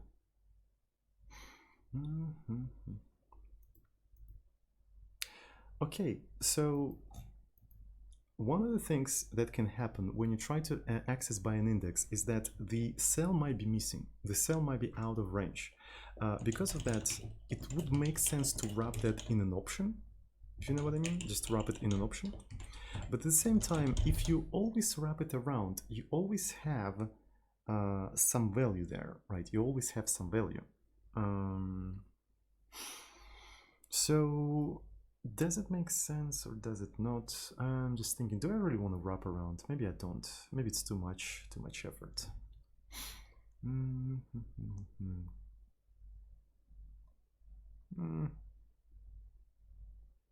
Nah. Let's just let it crash. Let's just let it crash. Okay, so let's put everything board related into a separate module as well. So board, all of the board implementation, all of that is gonna go in here, right? So it's gonna be Rust format buffer, and yes. So within that thing, we're gonna include all of the geometry thing. But I'm also thinking, maybe the geometry also should be part of the board. I think it kind of makes sense. I think it kind of makes sense to make it part of the board. Yeah. Yes. And because of that, in here specifically, I can, you know, make all of that very compact. Right, make all of that very compact, and just like that, Okay, so I think that should work, and also somewhere here. So here's the board, right? Here's the board, and I'm going to use everything from the board, and let me see what's going to happen. Ranges, we don't see any ranges, so I think it also has to go here somewhere. Board, Oh yeah, and since I moved everything to this module, now I have to make it all public. So this is already public. This thing is already public. Rows and columns, I'm thinking, do I want to make it public? I think it makes sense to make them public, but not the elements, right? Let's not allow the elements to be public. Rows is going to be public. Fill rect is going to be public. And when you create a board is also going to be public as well. So I think I don't have to put public in here. It's like part of the interface. All right, and yeah. So now we're gonna make it like 10 by 10, and that will fill everything. Actually, it has to be 9 by 9. There we go. Oh shit! I just got a pretty cool idea. What if board returned its own rectangle that covers the whole board? What are those warnings? Those warnings are for unused constructors, so it's not that big of a deal, so don't worry about it. So we'll just have unused things in here. So what I'm trying to do now, for the board, I want to have the following thing. It's going to be fn rect, right? It accepts the self and returns you a rect that represents the rectangle of the whole board. So it's going to be rect. So the point is going to be 0, 0, and then point self row -1, self calls -1. There we go. And there we go. So, and now if you want to fill the board, the whole board, what you can do board fill rect board. God fucking damn it. I think this won't work. I think, but I'm not 100% sure. Oh yeah, it works. Yeah, so yeah, because the result doesn't borrow rect. You only just compute it once and it doesn't borrow it. So you can take a rectangle and you fill the rectangle of the whole board, and you see how readable it is? Board fill rect, board rect, and that means you fill the whole rectangle. I think that's pretty cool. I think that's pretty good and fucking cool, mate. Yes, yes. Kawaii.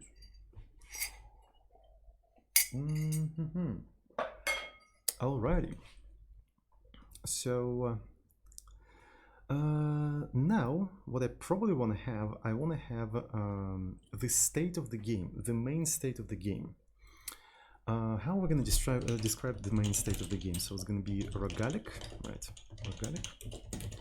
And what is it going to contain? It's going to contain the board, which is essentially consists of the cells, right? It's a board of cells, right? And another thing we're going to have is the player position, right? The next thing is the player position, which is going to be just the point, right? It's a point within that board, and so on and so forth. Okay, cool. So what else do I want to have here? I want to be able to create a regalic. So we're going to have a constructor for it. It's going to be new, which will accept rows, use size, columns, use size, and it will create you a new regalic. So it's going to be a regalic board. Board. I think I don't have to provide this thing here because it's going to be derived, hopefully. Rows, calls, and we're going to fill all of that with cell empty. It's going to be cell empty. I'm recording for YouTube at the moment? Not really. I'm just doing that for fun, I suppose. I don't know. So player position. So here's the player position. And where we're going to position the player, we're going to position it at 0, 0. Yeah, yes. I can also probably say self. Right, it's going to be self. Is there a score inventory? No, right now we only have a board and player position. So far, this is the only thing I managed to type. So, yeah. As if I manage to type more things, we're gonna have more things. So far, I typed only that, so I didn't get into that stuff. What is your favorite programming language if you have one? Rust. Rust is my favorite programming language. Okay, so what else do we want to have here? I think that's all right. So yeah, we fill everything with empty, and let's actually create regalic. Regalic new, and it's going to be 10 by 10, and maybe I'm going to just do it like that. It compiled, surprisingly. So one of the things I want to be able to do now, I want to be able to display regalic, but we're going to have an interesting approach. The display is not going to print the state of the regalic. It's going to print it into another board, right? You see, board is parameterized by a type for a reason. So you can have a board of cells, and if you want to render the board, you're going to be taking board as immutable one, and you're going to be rendering it into a display, and display is a board of characters. It is a board of characters, and then you actually get it by mutable, and this entire thing it doesn't return anything. So yeah, that's essentially what we're going to do here. But to be fair, regalic specifically is like a root of the whole rendering. It's going to be the root of the whole rendering. So that's why it would probably make sense to actually create a new board all the time. But it could be kind of, you know, kind of tedious to do that all the time. Let's actually accept it as immutable. Right, so, and essentially what we're going to do in here, I'm going to iterate through all the rows, a row in self board rows range. So I'm iterating the rows, and then I'm going to be iterating columns in self board rows column range. Right, and then I do board point row column, and then I do display point row column to char. This is how we're going to render everything. So we're going to assume that it fits into the display. That's what we're going to assume. We're going to assume that it fits into the display. And is that a good assumption? I guess it is okay assumption. Okay, so this is what we're going to do. All right, so let's create a display. Maybe it also would make sense to have something like width, which is use size 10. Right, then we're going to have height 10, and I'm going to create a display. It's going to be board new width and height, which is filled with spaces, and then we create a new regalic, and then what I want to do is to render regalic into the display, and once I render it into the display, I should be able to iterate through everything within the display and display it as characters and stuff like that. Should it be rendered at a display coordinate? I think so. Maybe. I haven't decided how exactly I want to do that. Wait, how did you implement the indexing for the board? I implemented the interface index and index mute. So this is what the chat told me to implement. So I implemented that and that. So now I can index board by a point, which is a very type-safe thing, right? So yeah, does it make sense? Okay. So I rendered the state of the game into the display, and now I want to iterate the display. Maybe, yeah, maybe. So if the point does not exist in the display, it should be cut off. But how can we know if the point exists in the display? We can do one of the things. Board public fn contains. So it's gonna accept the self and the point, and it will answer a simple question whether it is contained within the board, right? And how can we even check that? It's going to be a row column, and we're going to return a row. I'm just thinking what would be the best way to do that, but yeah, maybe we can do something like this. Is there any way to say row in 0 rows, self rows, and column in 0 self columns? Is it something I can do? Is it possible to do something like that in Rust? It would be actually super convenient. Do you guys know? I want to be able to do it like that. Check if something within the range. Wasn't really like in Husky? No, we're porting it to Rust. By the way, Rust developers, is it possible to do something like that? Or okay, so I'm gonna just try to compile that and see if it works or not. So let's see. Okay. Expected 1 possible tokens. Okay, that didn't explain. So do we have to wrap it in parentheses?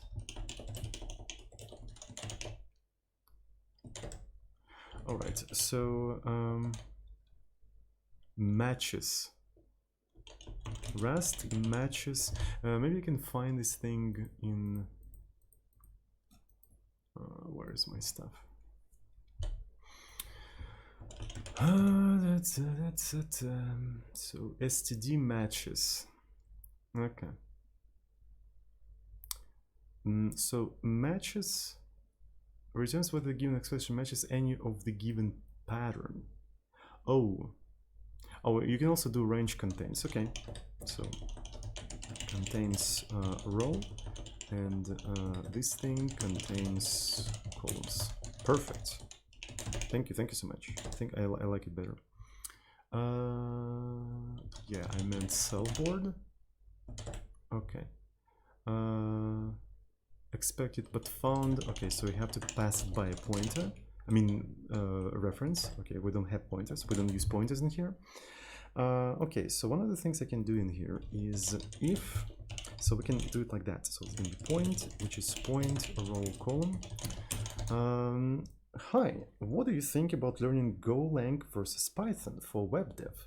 Mainly thinking in the future with a background working as a backend developer with a Java stack. Ooh, this one is an interesting one. I don't know, to be fair. Python is more of a scripting language, right? So it's an interpreted scripting language, but Go is actually statically compiled native language. So it has a better type system, a more strict type system that is checked at compile time. And since it compiles to native code, it's way faster.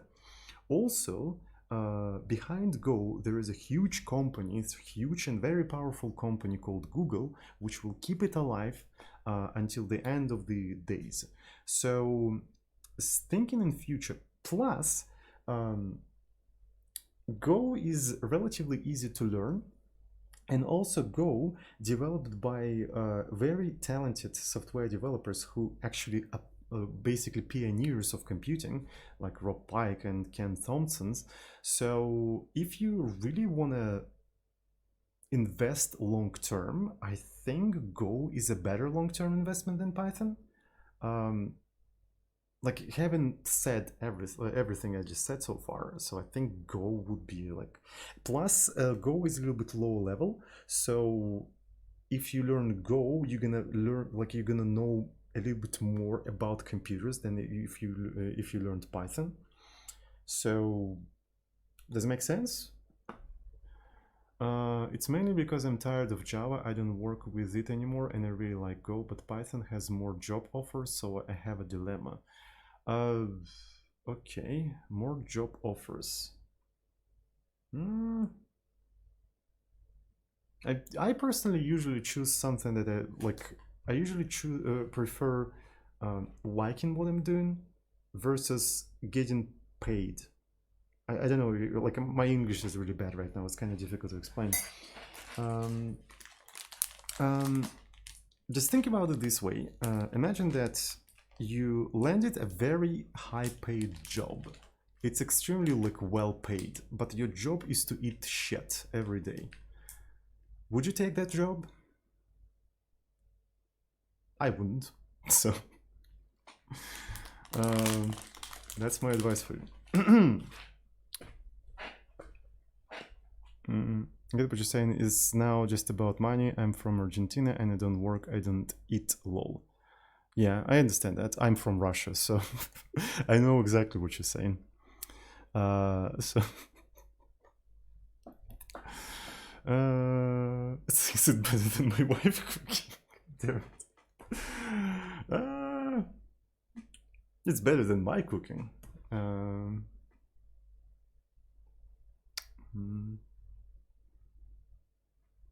All right, so let's continue. If display contains wife humor, very relatable. Oh, if display contains, we're gonna do it like that. So it's gonna be point. There we go. It's probably why I'm single. Okay. So this is what we're gonna do. So we iterate in the board and we check if the point that we're trying to render is within the board, and only then we try to place it. So if your display is smaller than the size of the whole game, it's still gonna render properly. So which brings us to the very interesting question: can we offset the display and implement the camera? Can we have a camera? That's a very interesting question. Maybe we can. Did someone pay? No. I just decided to program in Rust by myself, all by myself, because I think it's a good language. I changed my mind on this language. So yeah, it's super safe. It's really pleasant to work with.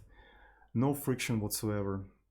I kind of like it. It just lets me build this domain-specific vocabulary, right? So I have points, rectangles, and then I have boards that work on rectangles and points and stuff like that. So it actually fits together like a glove. And it's really difficult to make any mistakes in here. So I really like that.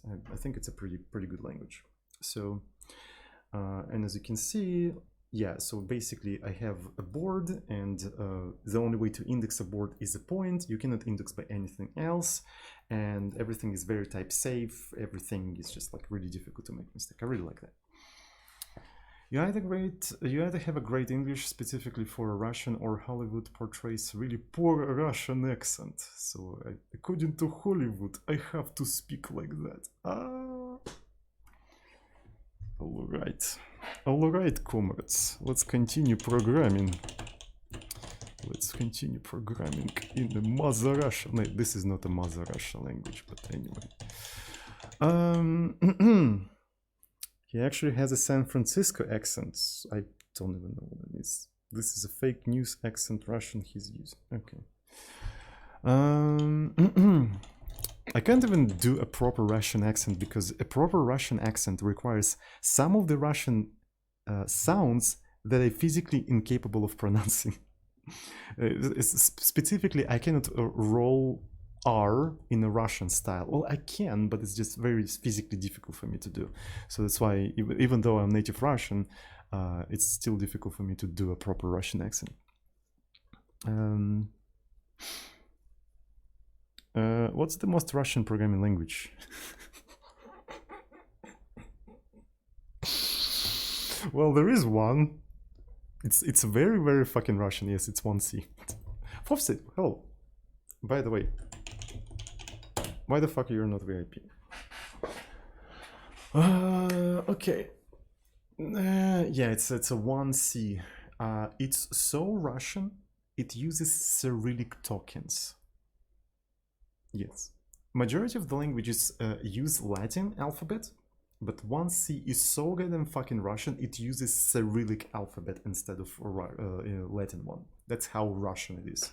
And it is a language that is actively used in production in Russia. There's shit ton of code base written in that language. Holy fuck. And there's a whole generation of programmers who program in that language, and they don't even speak English. That's really strange. Like they can't even understand. Some of them can't even understand this stuff because it's in English, right? They can only understand Russian. And I've met those people. It's really weird. It's like a programmer, but they don't understand like even simplest English words or something like that. It's just really weird. Pronounce for us the sound you can't pronounce. This one. I can't pronounce this one. Well, I can pronounce that one, but it's very difficult for me to use that sound casually in a conversation. Let's put it this way. And the reason is just it's something physical with my mouth that prevents me from casually using that sound. I can do that, but it's difficult. I tried 1C, you can program in English. Oh yeah, it also has the English variant, but nobody uses it. It's actually a K language. It's kind of faster than Ruby, but yeah, everything is faster than Ruby.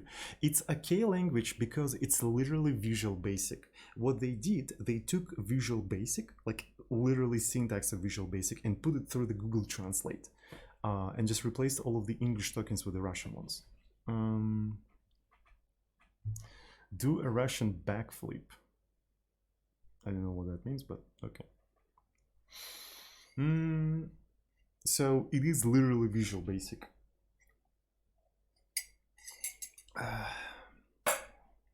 Couldn't even create their own. Oh, by the way, within that language, you have another language for querying their database. Okay, 1C is a language, it's actually a domain-specific language for accounting system within the Russia. So it's a whole system for accounting, and that system also integrates with their database, and their database also has a query language, which is literally SQL that is translated with the Google Translate as well. So 1C is actually two languages, one Visual Basic translated to Russian and SQL translated to Russian. So yeah, it's actually two languages. So and what's interesting about Russian unis, a lot of Russian unis in IT courses, they have a mandatory 1C course. A lot of unis have that. And I also had a mandatory 1C course. I unironically programmed in this shit. Yes. That's why I'm so insane. But anyway.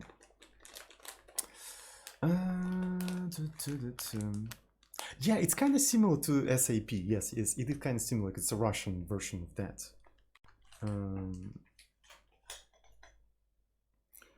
So you can port something in 1C. In 1C, by the way, for that system, you can actually write extensions in C++. It has a COM interface. Through the COM interface, you can write an extension. So you can integrate it with, I don't know, SDL or OpenGL and make games in that language. It is possible. It is extendable. Next stream, it's proprietary system, and it's actually not a free system. You have to pay for it, as far as I know, and it doesn't work. I don't know, does it work on Linux already? I remember that there was some effort of porting all of that shit to Linux, but I don't know.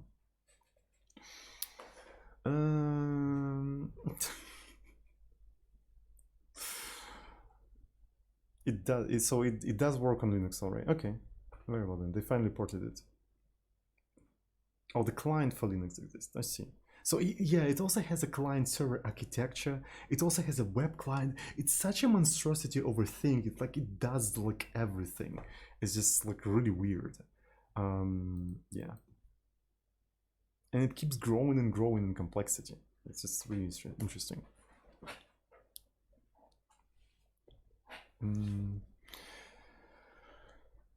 Subscriber drive to buy 1C license. Can it send emails yet? If not, it's not done growing. I think it can send emails. It can do a lot of things. It's no single person who's using 1C with an actual license, though. Well, my mom works as an accountant in a local company in here, and they're using licensed 1C. So she is working in a pretty serious company, and yeah, so they're using licensed 1C. All right. Mom Pog, yes. Nah, she's an accountant, but she knows 1C really well. As far as I know, she even knows like a little bit of the 1C programming language. She knows like system, not the language, but the system. It's also the system, and she understands the language on the level of copy pasting one piece of code to another place to make a thing work on that level, but she cannot write the piece of code herself. So it's more of on a higher level understanding, but not the actual like details and stuff like that. So like all of us, yeah, basically, yeah, essentially, yeah.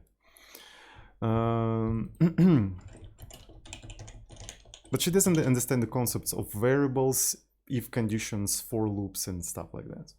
So, all right, what do we have? We have that. Does the shit even compile? Because it's on Stack Overflow system, yes. Okay, after we display that into the into this thing. What do you mean I'm a professional developer and I copy paste code without the distinction? All right, everyone. So let's iterate through the rows of the display. Display rows range for column in display columns range. This is such a cool paradigm. I really like that the range is returned by the function and just iterated like that. It's very convenient. It reminds me of Ada. This kind of approach is very common in Ada, where a type also defines its own ranges. So if you never heard about Ada programming language, and if you're a fan of Rust, by the way, if you unironically fan of Rust, I really recommend to check out Ada. It has a lot of interesting ideas, seriously. It has a very like old syntax that looks like Pascal, but semantically it has a lot of interesting idea that might be interesting for you as a Rust developer, seriously. I really recommend it. So, actually rational accounting is similar to functional programming because you need to describe properties in no side effect way. Okay. All right. So, and then, is there any way, chat, is there any way to print a single character in Rust? Or do I have to use print like this? So, is it okay for me to do things like that? I think that's fine. Yeah, so I was hoping to have something like putsi, you know? There is a putsi, a function in C. Something like that, which is more efficient or whatnot, but I don't know. Just include lipsy. Very funny. Does Ada have algebraic effects? What is algebraic effect? I know algebraic data types, but what is the algebraic effects? People, I swear to God, people keep coming up with those like terms over like more and more terms. Algebraic effects for holy shit. Let me see.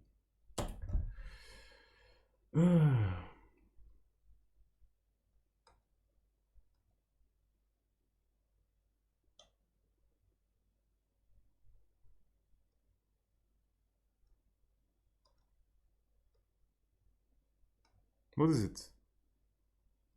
This is for the JS developed by the... Oh my god. Okay.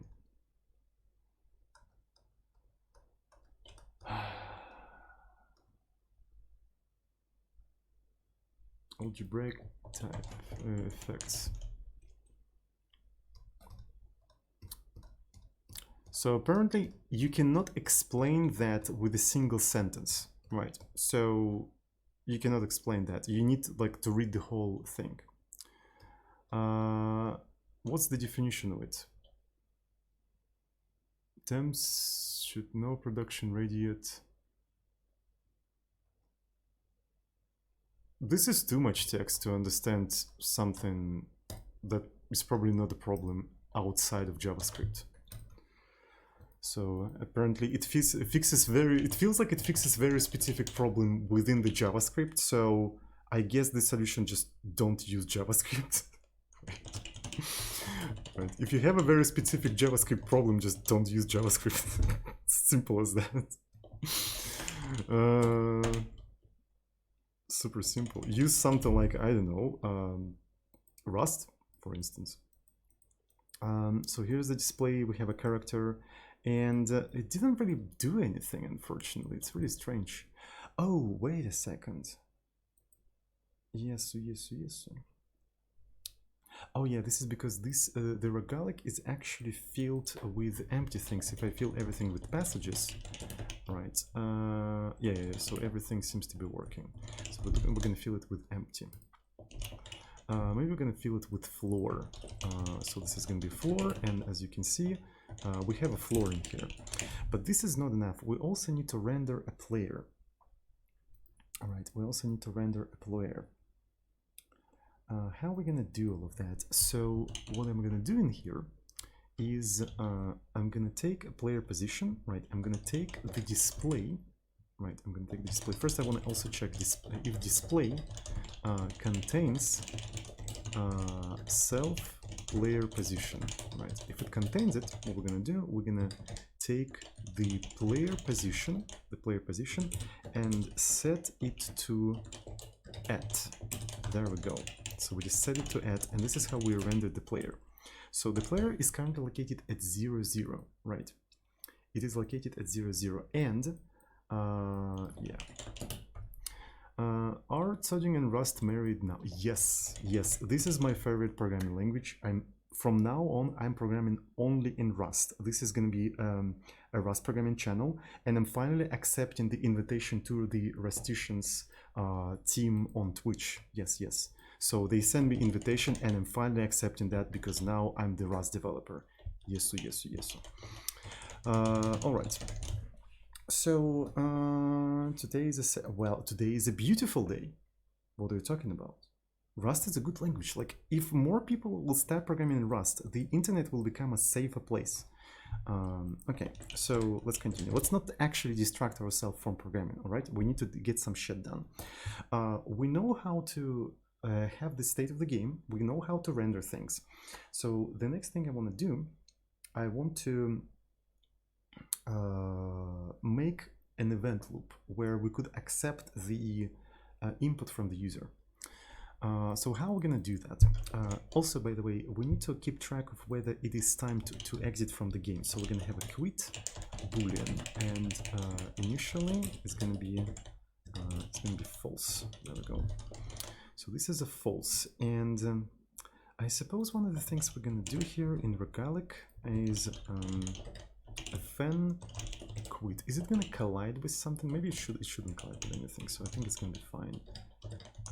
Self. Remember that one of the best programmers on Twitch with variety and humor only neckbeard like us would understand, but here we are writing in Rust. What are you guys talking about? Like, I'm still here. I'm still the same Zozin. But I'm just programming in Rust. Just, what are you talking about? It's still me. You're Zozin. But the Rust Zozin. Alright, so okay, now we have that, and what I'm going to be doing while I'm not sure if I want to actually have this thing. While regalic is not quit, this is what we're going to do in here.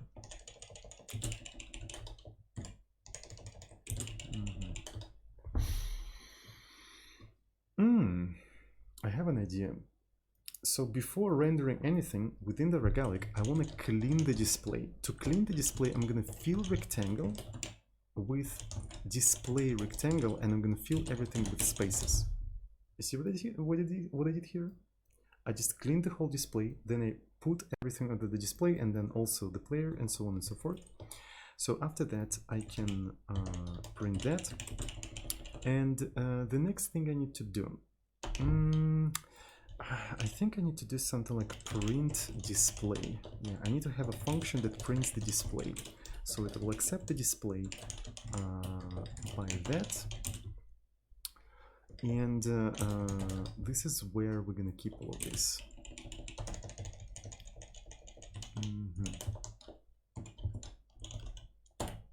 Okay, cool. All right. Does anyone know how to read a line in Rust? Is there something like a read line? So there's a read line in stdin. Okay. So yeah, you have a single line which isn't going to be mutable. You can do a read line, but I think there was another variant of read line. But maybe that's okay. So let's do it like that. No, I'm not going to be using different languages anymore. I'm going to be programming in Rust from now on. So std. So I'm going to use stdio.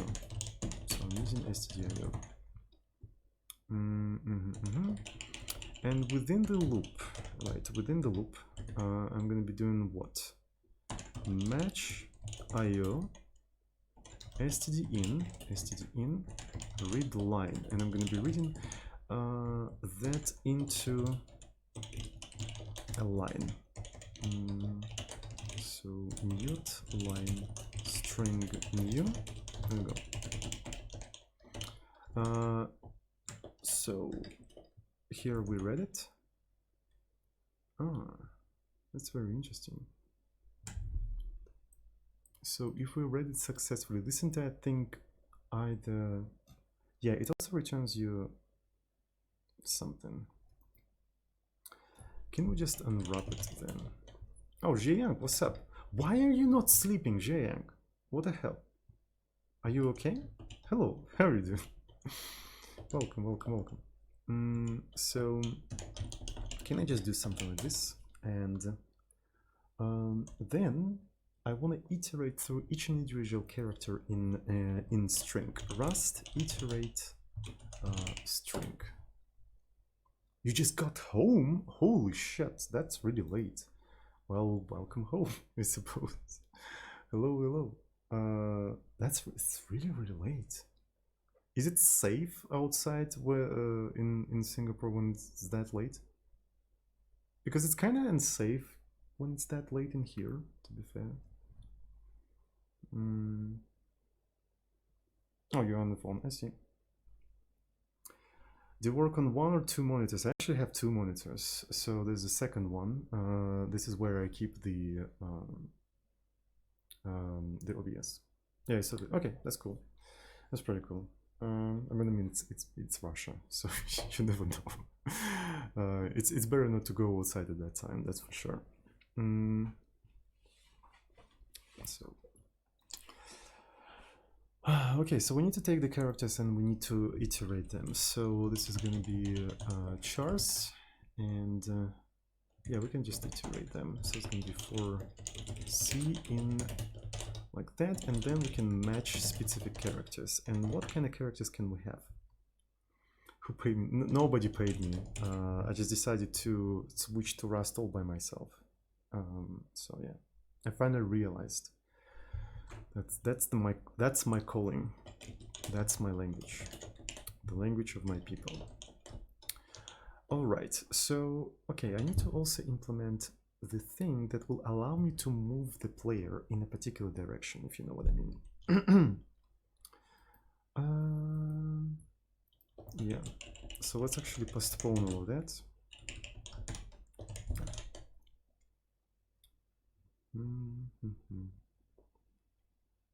So regalic, fn move. Oh shit, you cannot use move. Is move a keyword in Rust? Really? Is it really a keyword? It's really strange. Move to for closures, I see. All right, we need to introduce direction. Oh, I'm a little bit tired already, so I think we need to make a cup of tea. For controllers, how stuff moves into closures. I see. Cool. Making cup of tea. Oh boy. Okay. Does anyone have any questions while we're making a cup of tea, chat? Does anyone have any questions?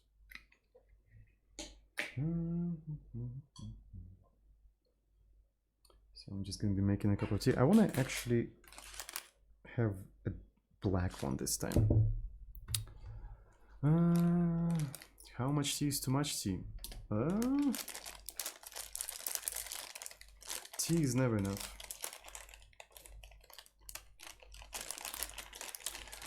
Is Rust easy to get shit done? Yes. It has zero friction. Are you a Rustacean? Yes, I am. Have you tried Red Bull with cola? Yes, I tried it, but I'm not drinking that shit anymore.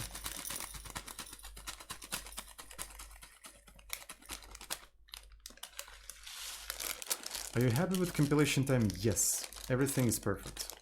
Executable size, who cares? Memory is free. Just buy more hard drive. Come on, it's 2021. Seriously.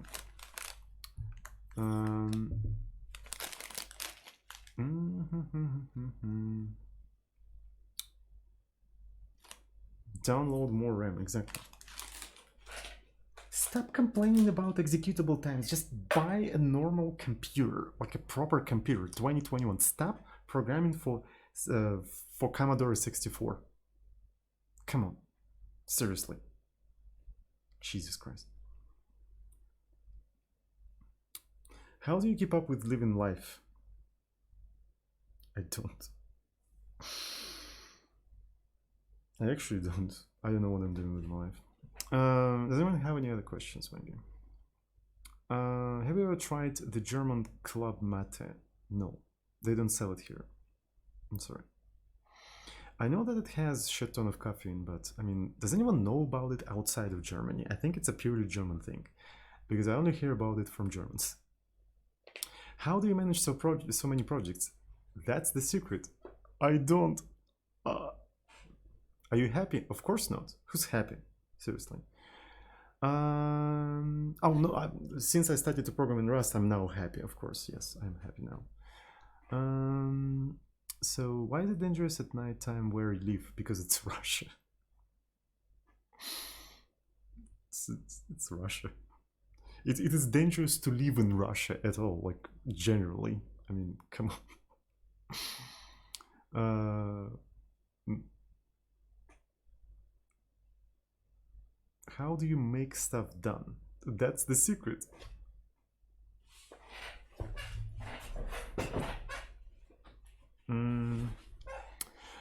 I live here, see no danger. Do you go outside? How often do you go outside? Okay, bye bye, Jane. Good night. Good night. See you tomorrow. All right, I'm gonna go to the kitchen, turn on the kettle. I'm going back. Don't go anywhere, or I'm gonna borrow check you. I don't know what I'm going to do today.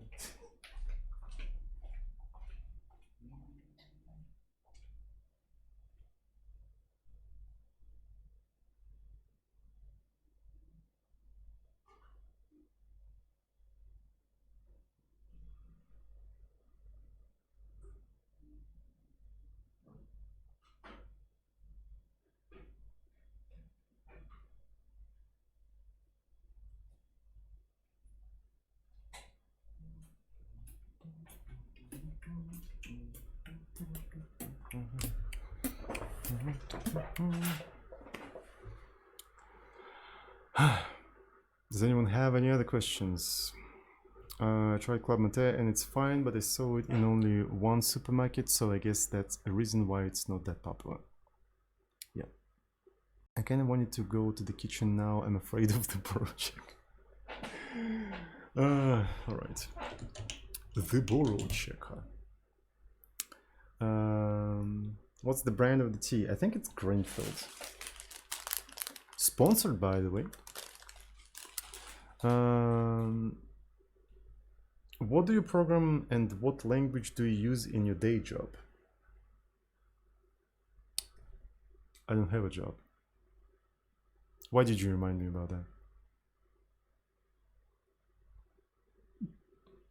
Anyway, so we need to introduce the type for direction. So if you want to move in a particular direction, right? So let's introduce that.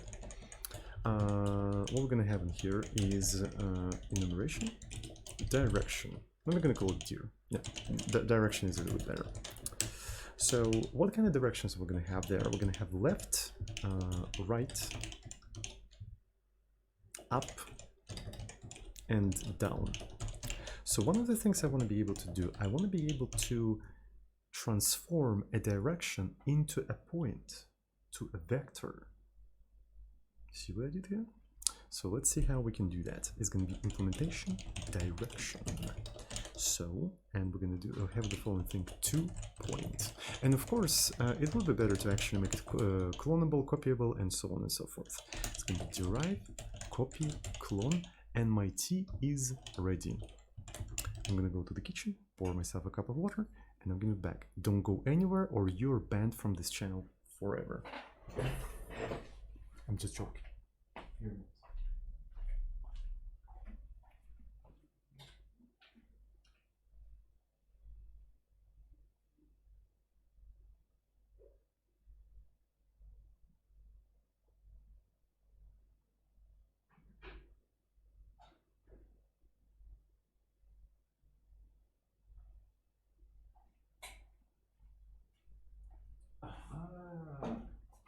I see you tried to leave the channel.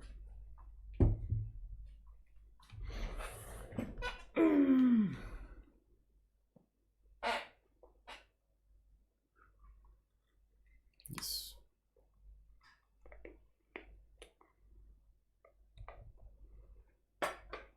Okay. So how do we transform a direction into a point? We need to take self and pattern matching. Compass direction in roguelike NSU is a common. Oh, okay, so let's do N S E W. Okay, that's a good idea. Cool, thank you so much. So we're gonna have N in that case. So this is a north, it's up. So, and up means that rows become. Here's an interesting thing. Point. Oh shit. Point can only have U size. You see, it can only have U size. But if we want to describe a direction, we actually need to have negative numbers. Holy shit. So I think the time has come to introduce another type, which is going to be called vector. So it's going to be vector, and it's going to have I32. Is U size, do we have I size? I think we have to have I size. Yes. So essentially, you would be able to sum up points and vex. Right. All right, so it's going to be pub I size. There we go. And we're going to derive this thing like that. So, does anyone know how we can over... Hello, Prot. Welcome to the stream. Yes. As you know, I have a degree in Rust. Oh, I haven't said an obligatory Zozin joke about degree in Rust. Hello, Prot. How are you doing? What the fuck, Prot? What the fuck is going on? Okay, so, yeah, I have a degree in feral metallurgy. Actually, I went to university and my majors was in feral metallurgy. For those who doesn't know, feral metallurgy is basically a branch of chemistry of converting ferrule oxide, of recovering ferrule oxide to a metal form. Basically, I have a degree in fucking Rust. Unironically.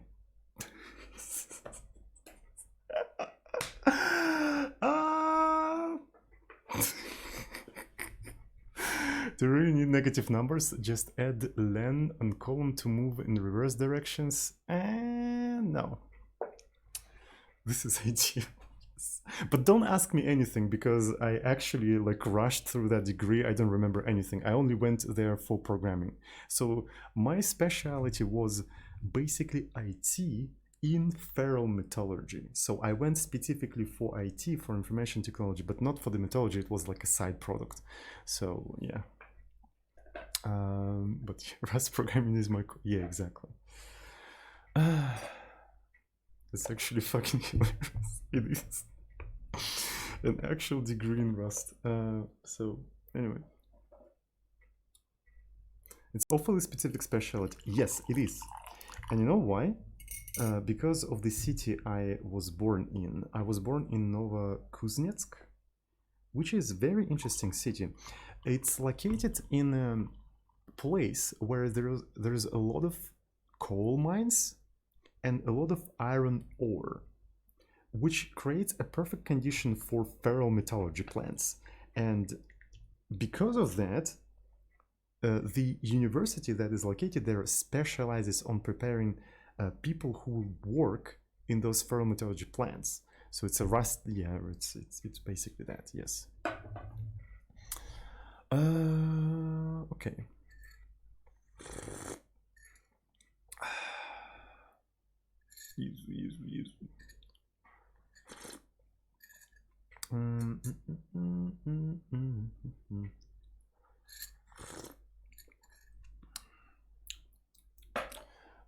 By the way, when I'm indexing,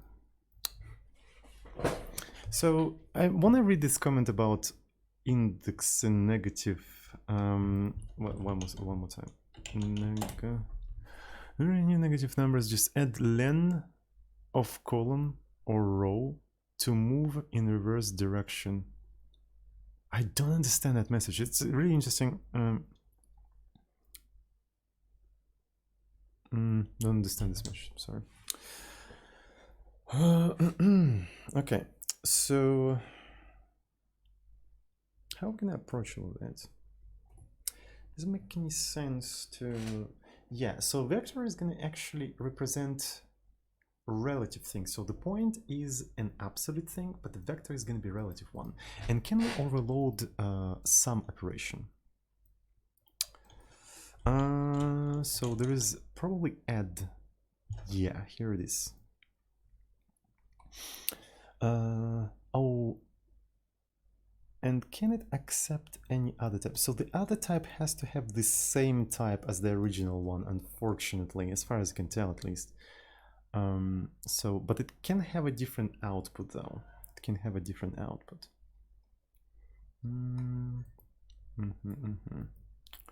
So maybe I'm gonna make the point I size then. So it does not require the same type, really.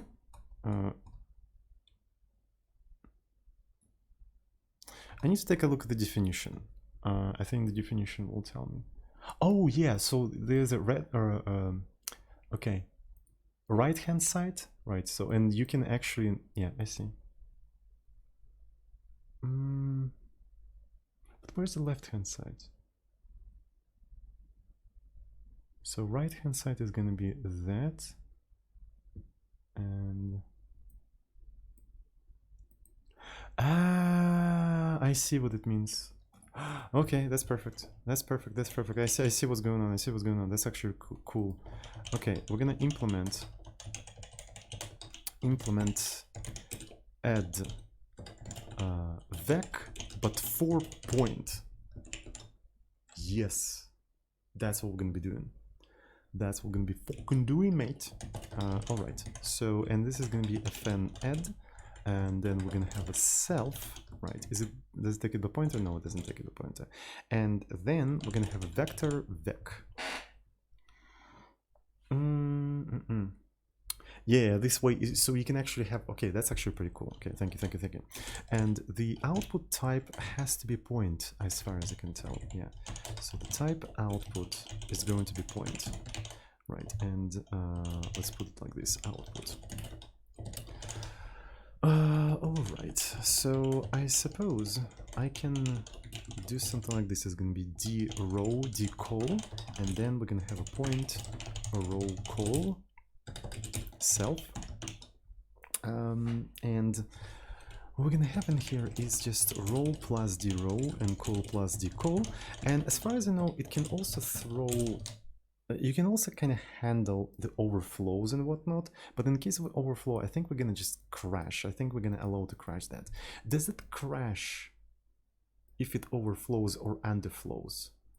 Does anyone know? How can you make Rust crash in underflow or overflow conditions? Rust, it does but underflow. It will in debug. Can we ignore by default in release? I see. But maybe that's exactly what I want. Yeah, maybe that's exactly what I want. I want it to be crash it in debug, but when I tested everything and there's no crashes in release, I can just safely do that. I think that's all right. But what about using overflows and underflows to your advantage? How can I do that? You mean modular arithmetic? But this is not modular arithmetic.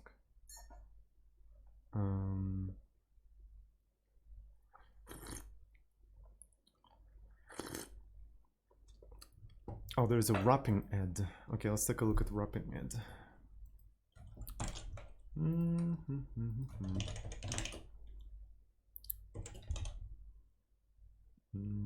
So I size O. The pointer, okay. Computes wrapping around at this at the boundary of the type. It's a boundary of the type, but nah. There's also wrapping rem Euclidean. If I'm gonna be wrapping around, I want to wrap at the edges of the board, but this is not particularly useful. There's a dark theme.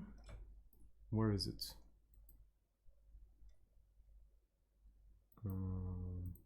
Holy shit.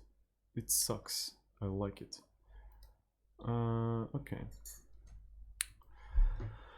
So I guess I'm gonna just leave it like that. I think I'm okay with this kind of situation. So, all right. Is it gonna compile? Okay, what do we have in here? So it's gonna be ops add.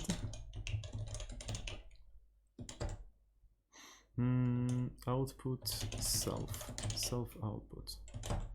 What else do we have in here? Unused import, that's all right. This struct takes 0 arguments. Remove these generics. Wait, what? Am I crazy? What is going on? 2 vex now. Oh shit, I see. Okay, vec 2, electric boogaloo. I'm gonna blame C++ for that. Yes, this is C++ fault. C++ normalized to call dynamic array a vector. But this is not a vector. No, vector is a mathematical thing. No, don't call a dynamic array vector, please. I'm blaming solely C++ for that, and that got transferred to other languages.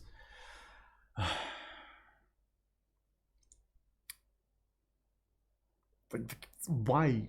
Whose idea was that to call a goddamn dynamic array, and it is dynamic array, a vector? Yes, call it dynamic array, not exactly. That's exactly what I'm talking about. Blame. No, it was actually before Rust. It started with C++.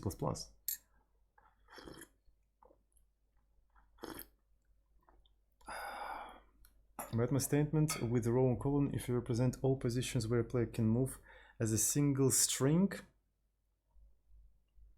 Okay. To move vertically, you need to add the len of the horizontal cells. Sorry, I'm too stupid for that. I'm sorry, I'm too stupid to understand you. Okay, so what else do we have here? Let's continue. Does it still compile? It doesn't compile. Okay. Yeah, so you cannot add this kind of thing. No implementation for usize plus size. Okay, one of the things we can do. How do you cast? I suppose you cast like this, isize, right? So this is how we can cast all of that.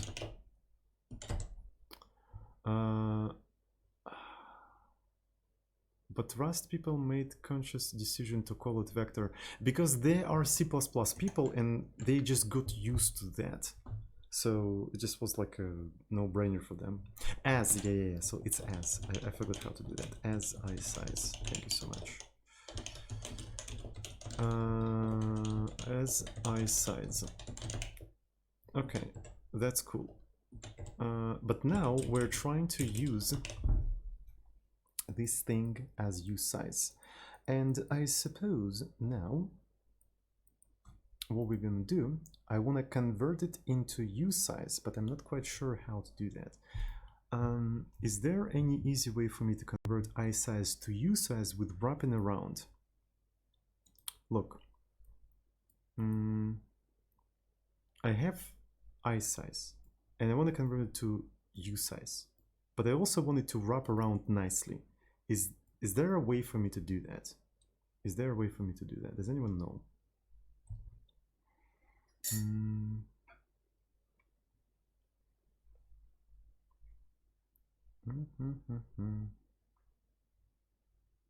Wrap manually, then cast.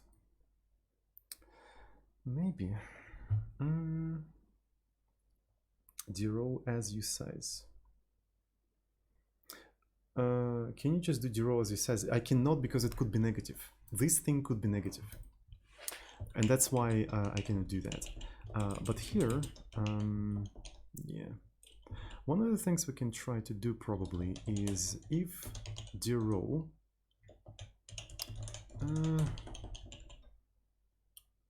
By the way, so imagine that I have main rs, then main, right?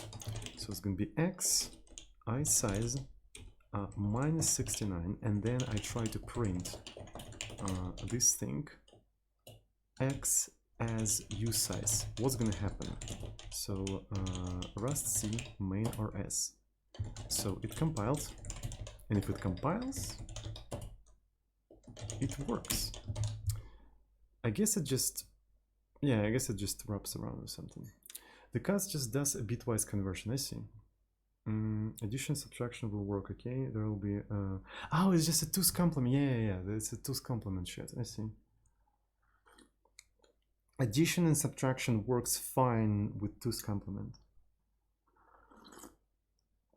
I guess.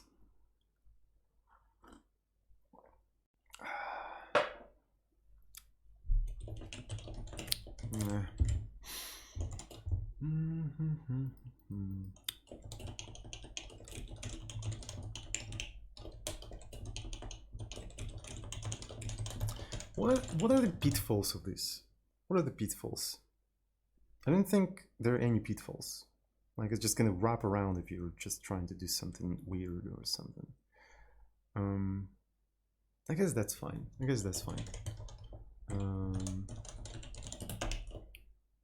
Alright, so I'm actually doing the wrong thing. Cargo, run. Let's see. So what do we have in here? Oh shit. Oh fuck. Oh my god, come on. Okay. So this time we're not gonna have a vector point, we're gonna have a vector. Right, so here's a vector. And north is essentially -1 row but 0. So south is gonna be +1. East east is +1 and west is going to be -1. Well, I mean, yeah, you have to swap the columns, so this has to be columns now. Silent chain is pretty safe. It gets dangerous when you do stuff like yeah, that's true. That's true. Thank you so much. All right. So what do we have in here? Oh yeah, I also have to put the direction.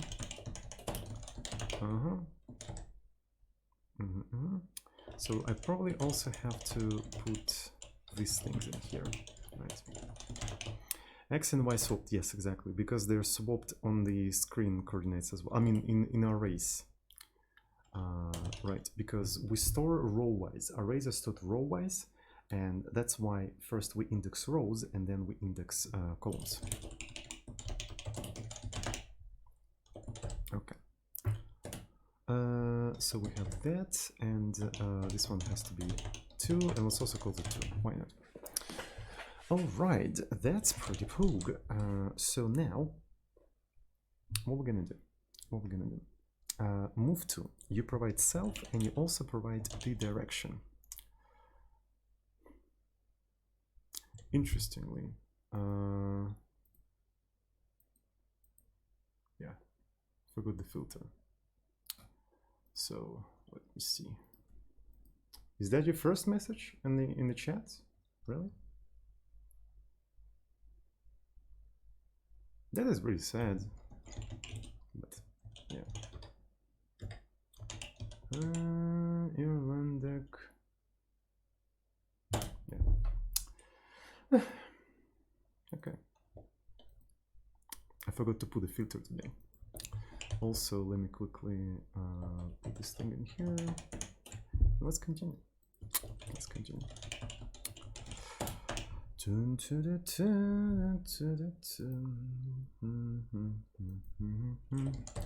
F in the chat for the fallen comrade. Yes. So we're gonna do player pose, and what I'm gonna do plus direction to vec2, right? Direction to vec2, and we're gonna assign it back to the player pose. It would be fine if that was not their first message in the chat.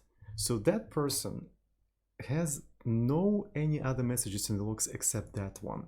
Imagine joining the stream for the first time and sending that.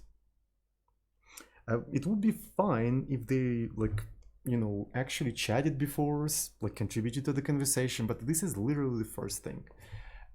If somebody like Lambacote sent that message, I wouldn't do anything to you, seriously. Like if Lambacote sent this exact thing, it would be totally fine, right? Because you contributed a lot to the conversation. So feel free to send that, like copy paste that message right now.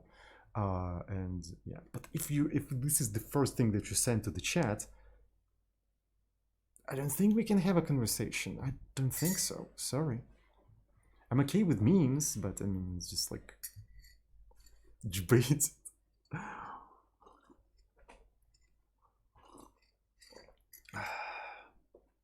Come on, Lambacote. Send it. All right. No. Very well. So move to.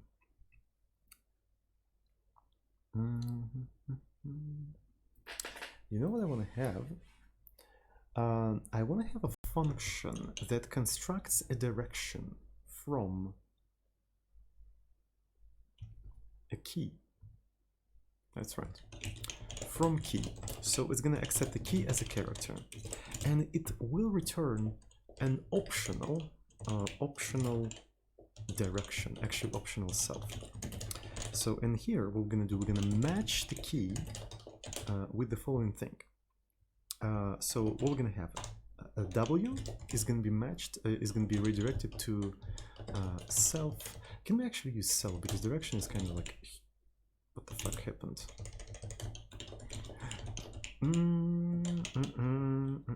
So it's going to be self and sum. Then we're going to have S, which is going to be sum self S. Then it's going to be A, which is going to be some self west, right? And then we're gonna have D, which is gonna be some self east. There we go.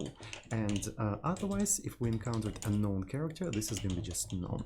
So that way we can map a key to a specific direction, and then we can pass the direction to move to function. So that's pretty cool. All right, so we start our event loop, and we iterate through the characters, and now I don't have to even do that anymore. So I can literally do direction from key C, right? So I can even call it key like that. You see, I have a direction from key. And then I can do something like map, where I get the direction. I might as well actually do something like if let some dir, right? If let some dir,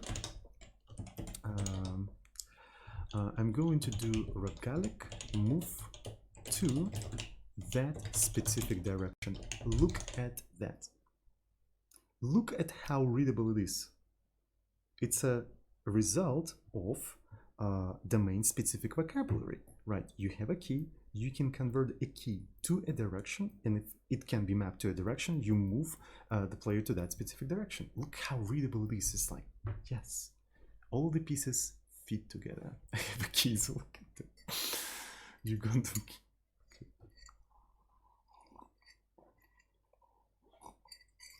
A beautiful, beautiful language. It's just, it's so good and beautiful. I love it. Absolutely love it. All right. So what do we got? So we can move that, but in other case, I think we need to print something. Like we can try to print something like unknown key key. There we go. So that's pretty pogue. Not gonna lie, bro. So, and before reading any input, we can also print a prompt. Right? So this is our event loop. We print a prompt, we read the line, we iterate through all the keys, and after we did that, we can now print the state of the regalic. Right, we can print the state of the regalic. So, yeah, regalic render. We're gonna render it, but that's not really enough. You should call clear. Oh, thank you so much. Thank you. It's a line clear. Thank you. It's very helpful. All right. So what we're gonna do here, we're gonna render regalic into the display, and then we need to print the display. Print the display like that. There we go. What upset with Rust? Nothing upsets me with Rust. Rust is a perfect language. Look how beautiful it is. Like the types just fit together. Rust is just beautiful. I love it. Okay, so we're gonna print this entire thing. So we clean everything, and we're gonna repeat this entire thing now. Okay, that's cool. So I think that's fine.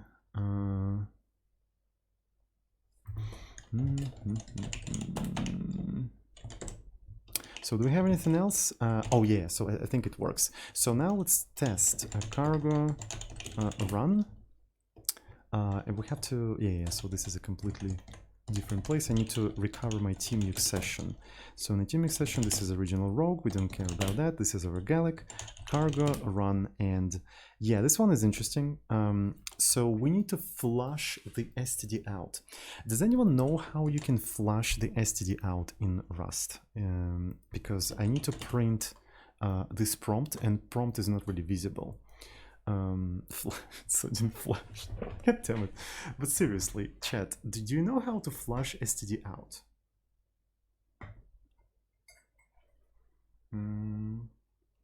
Std flash? Okay, so let's take a look. Maybe there is literally something called flash. Are you right? There's no such thing as std flash, so you lied to me. I guess we can do something like std.io flash. Let me see. I guess we can do io, std out flush. Yeah, std out flush. But usually printing a new line will cause it to get pushed out. Yeah, but I don't want it to be like on the next line. I don't really like the next line. Alright, so method not found in std. Really? Flush? Huh. But this is a method of std out, is it not? I don't quite understand. Right, here's the std out. I try to flash. What am I missing? Maybe I have a hard time getting it to show up without a new line. It's from IO right. Well, true. Is it just std out flash? I'm confused, chat. It's really strange.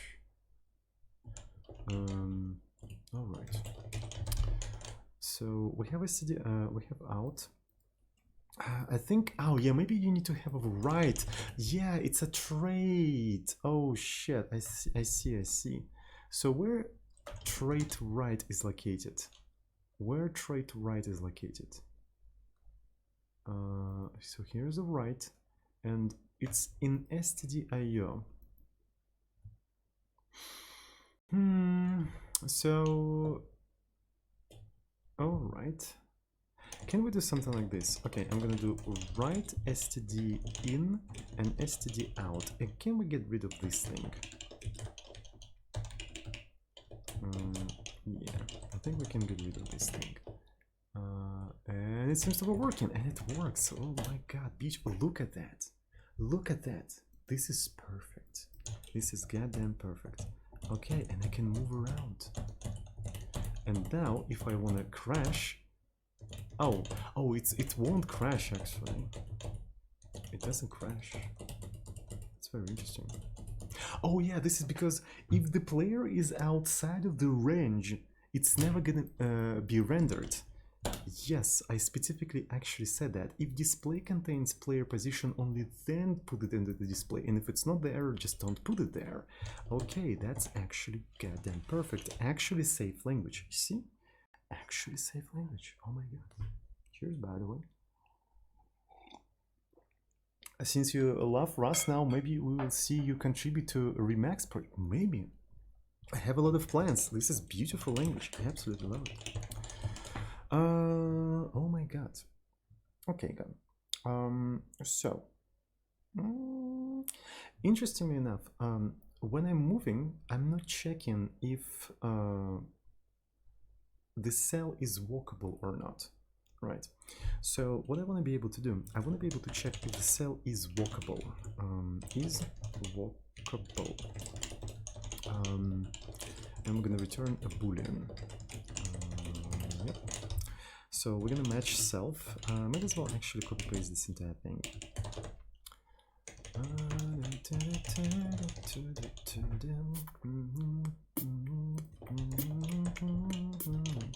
Okay, so empty cell, the void of the game. The void of the game where there's nothing. It's not going to be walkable. Floor is walkable. Wall is not a walkable. Any kind of wall is not a walkable. Passage is a walkable. And door is walkable. Okay. So now we have that. Now we have that. Next thing. When I'm about to move, here's the next position. So how we're gonna actually move here? Player. Maybe we're gonna have something like next pose. Right, this is a next position. Why am I even calling it like that? I think, yeah. Let's do. I don't know. All right. Is it out of style if I use camel case for the fields? What do I have to use here? Is camel case all right here, or do I have to use it like that? Or do I have to use snake case? I'm not sure. I guess for the variables and the methods, it's a snake case. For the types, it's a camel case. I see. Door is walkable. Yes, it is. It is walkable. All right. So next position is going to be that. So because of that, I think we want to actually rename this thing like that. I don't know why I actually called it like that, but the compiler will tell me. Next pose, and if self board contains next position. What if you're really fast and walk kind of and wall kind of walkable? It just has too much cost. Cost seems more like it. Well, but Rust doesn't have any cost, so I don't understand. So anyway, so if board contains this thing and self board next position is walkable, yeah. So first you can easily check that it contains the position, and after that, you know what? We need to have get. Yes.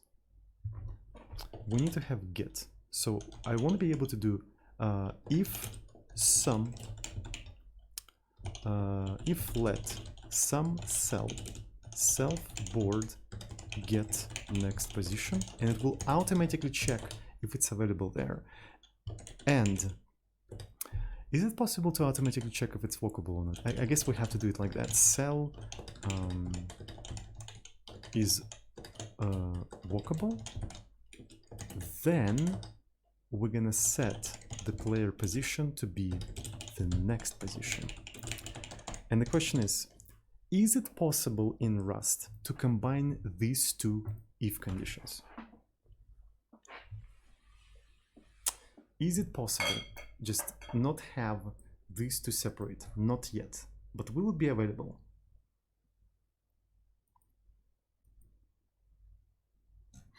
It's experimental. Very well. In any case, let's actually go ahead and implement the get for the board. The get for the board. Almost 300 lines, by the way. So here's the copy of the board, contains, and the public fn get, and it's going to be immutable, self, point, row. Maybe I'm going to start with this thing. Maybe I'm going to start with this thing.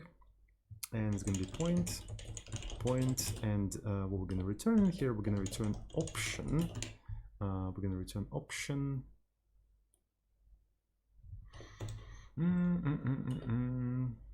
At t. So right, yeah, so we have t. Okay, so this is how we're going to do that. If self contains point, then we return some self point. Otherwise, none. Maybe we can also implement the immutable version, but we don't need immutable version right now, so we're gonna end have immutable. So this is the easiest way to implement. If self contains the point, return that. Otherwise, none. Makes sense. Makes sense. Now, what do we have? What do we have? So if some cell is walkable, then we are assigning it there. Perfect. Will it compile? Will it compile? Actually, let me actually use build instead. So let's see what we got. So expected by but found. Oh, okay. So we need to take a point. Sure. What's next? What's next? What's next? So this one is just a player pose. Can you just return if not and continue if okay? Return if not. I don't know, maybe, but it's not idiomatic. Like you use return instead of using expression based if, right? So get, right? So this is an expression based if, so it's a single expression. So there's only one exit point from your procedure. But if you do return, you introduce two exit points from procedure, which is actually less readable in reality, right? You want to have like a very well-defined control flow that actually leads into a single exit point. And this is why this is way better. Have you seen the J software source code? No, I've never seen it. Is it good? Is it written in Rust, by the way? If it's not written in Rust, I'm not kind of interested. Maybe I'm a little bit interested, but it has like a less priority than if it was written in Rust. All right, so what's going to be the next thing?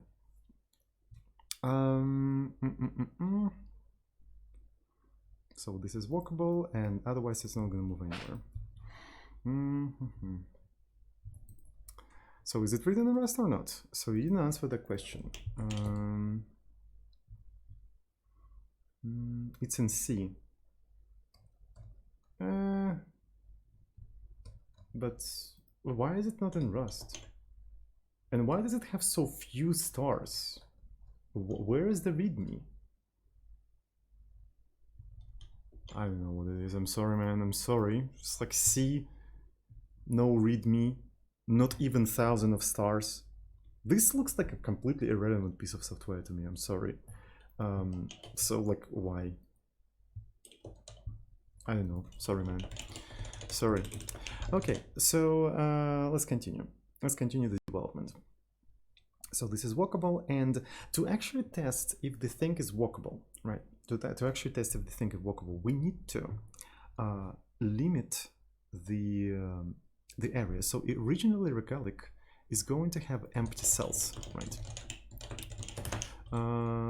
Originally it's going to have empty cells. Okay, we didn't fully fix this. Okay, so this is going to be that. Okay, cool. Let's run it, and you cannot move anywhere. Oh, well, that is a known key. That's very strange.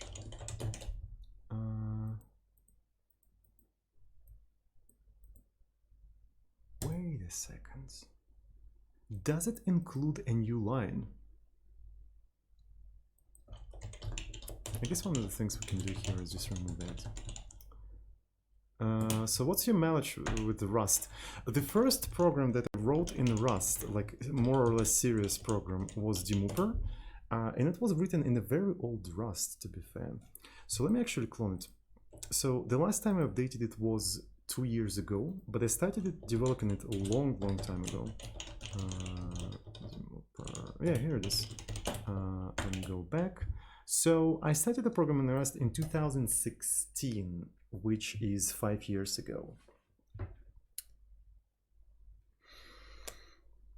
So is that a good mileage?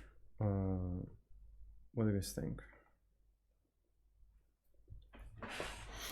But yeah, I also literally have a degree in Rust. I have a degree in feral metallurgy.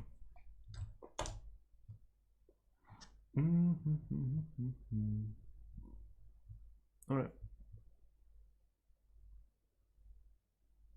Because he's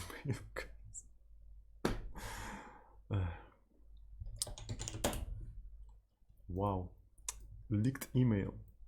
All right. And for anyone interested, did I send the Demooper link in here? Okay, so this is my first program in Rust. Maybe I wrote something before that, but this was like my first serious program in Rust. Alrighty, so what do we have in here? Does it compile?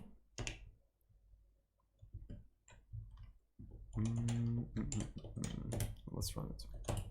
Okay, you cannot move around because you're in a void. So one of the things we'll have to do now, when we are creating the Regalic itself, right? So this is going to be the result. Maybe, since Regalic is in fact mutable, I can do the following thing. I can take its board and I can fill rect. The rectangle is going to be mu point 0, 0, then point, no, let's say 2, 2, right, and I'm going to fill all of that with a cell floor. So yeah, we specifically taking a board within Regalic, and we take this specific rectangle and we fill it with a floor, right, and let's see if that compiles. That should compile. And if I try to run this entire thing, I'm on the floor and I can move around in the floor. Look at that. Isn't that amazing? I think it's goddamn fucking amazing. I just realized that we cannot quit. Okay. So maybe the idea of these keys is not a particularly great idea. I think it should be moved to here. So let me actually move it like that. So here is the key, and we match the key, Rust FMT. Cool. And then what I'm going to be doing here, I'm just going to be moving Rogatic move to this specific direction, and if I get quit, I'm going to be doing Rogatic quit true. Otherwise, we're doing nothing in here. Cool. So now we should be able to quit, and we don't really need from key function anymore. We can literally remove it. So what do we have in here? So what does it say? It's not a self, it's a direction. Come on. All right, and now if I try to run it, everything works and I can quit now. So yeah, we implemented some functionality of the original thing, some of the functionality. And unfortunately, I'm already streaming for 3 hours, and this is my second stream, so I'm a little bit tired, so I think I'm gonna call it a day here. So yeah, I think it was a pretty cool stream. We implemented like the functionality of Haskell, and it was relatively easy. Yes, it was relatively easy. But unfortunately, boys and girls, it is time for me to go. Thanks everyone who's watching me right now. I really appreciate it. Have a good one, and I see you all tomorrow. Tomorrow we're gonna do more Rust. So yeah, check out our usual schedule, check out our VODs channel, and check out our Discord server for offline discussion with the community. And I see you all tomorrow. Love you. Mwah.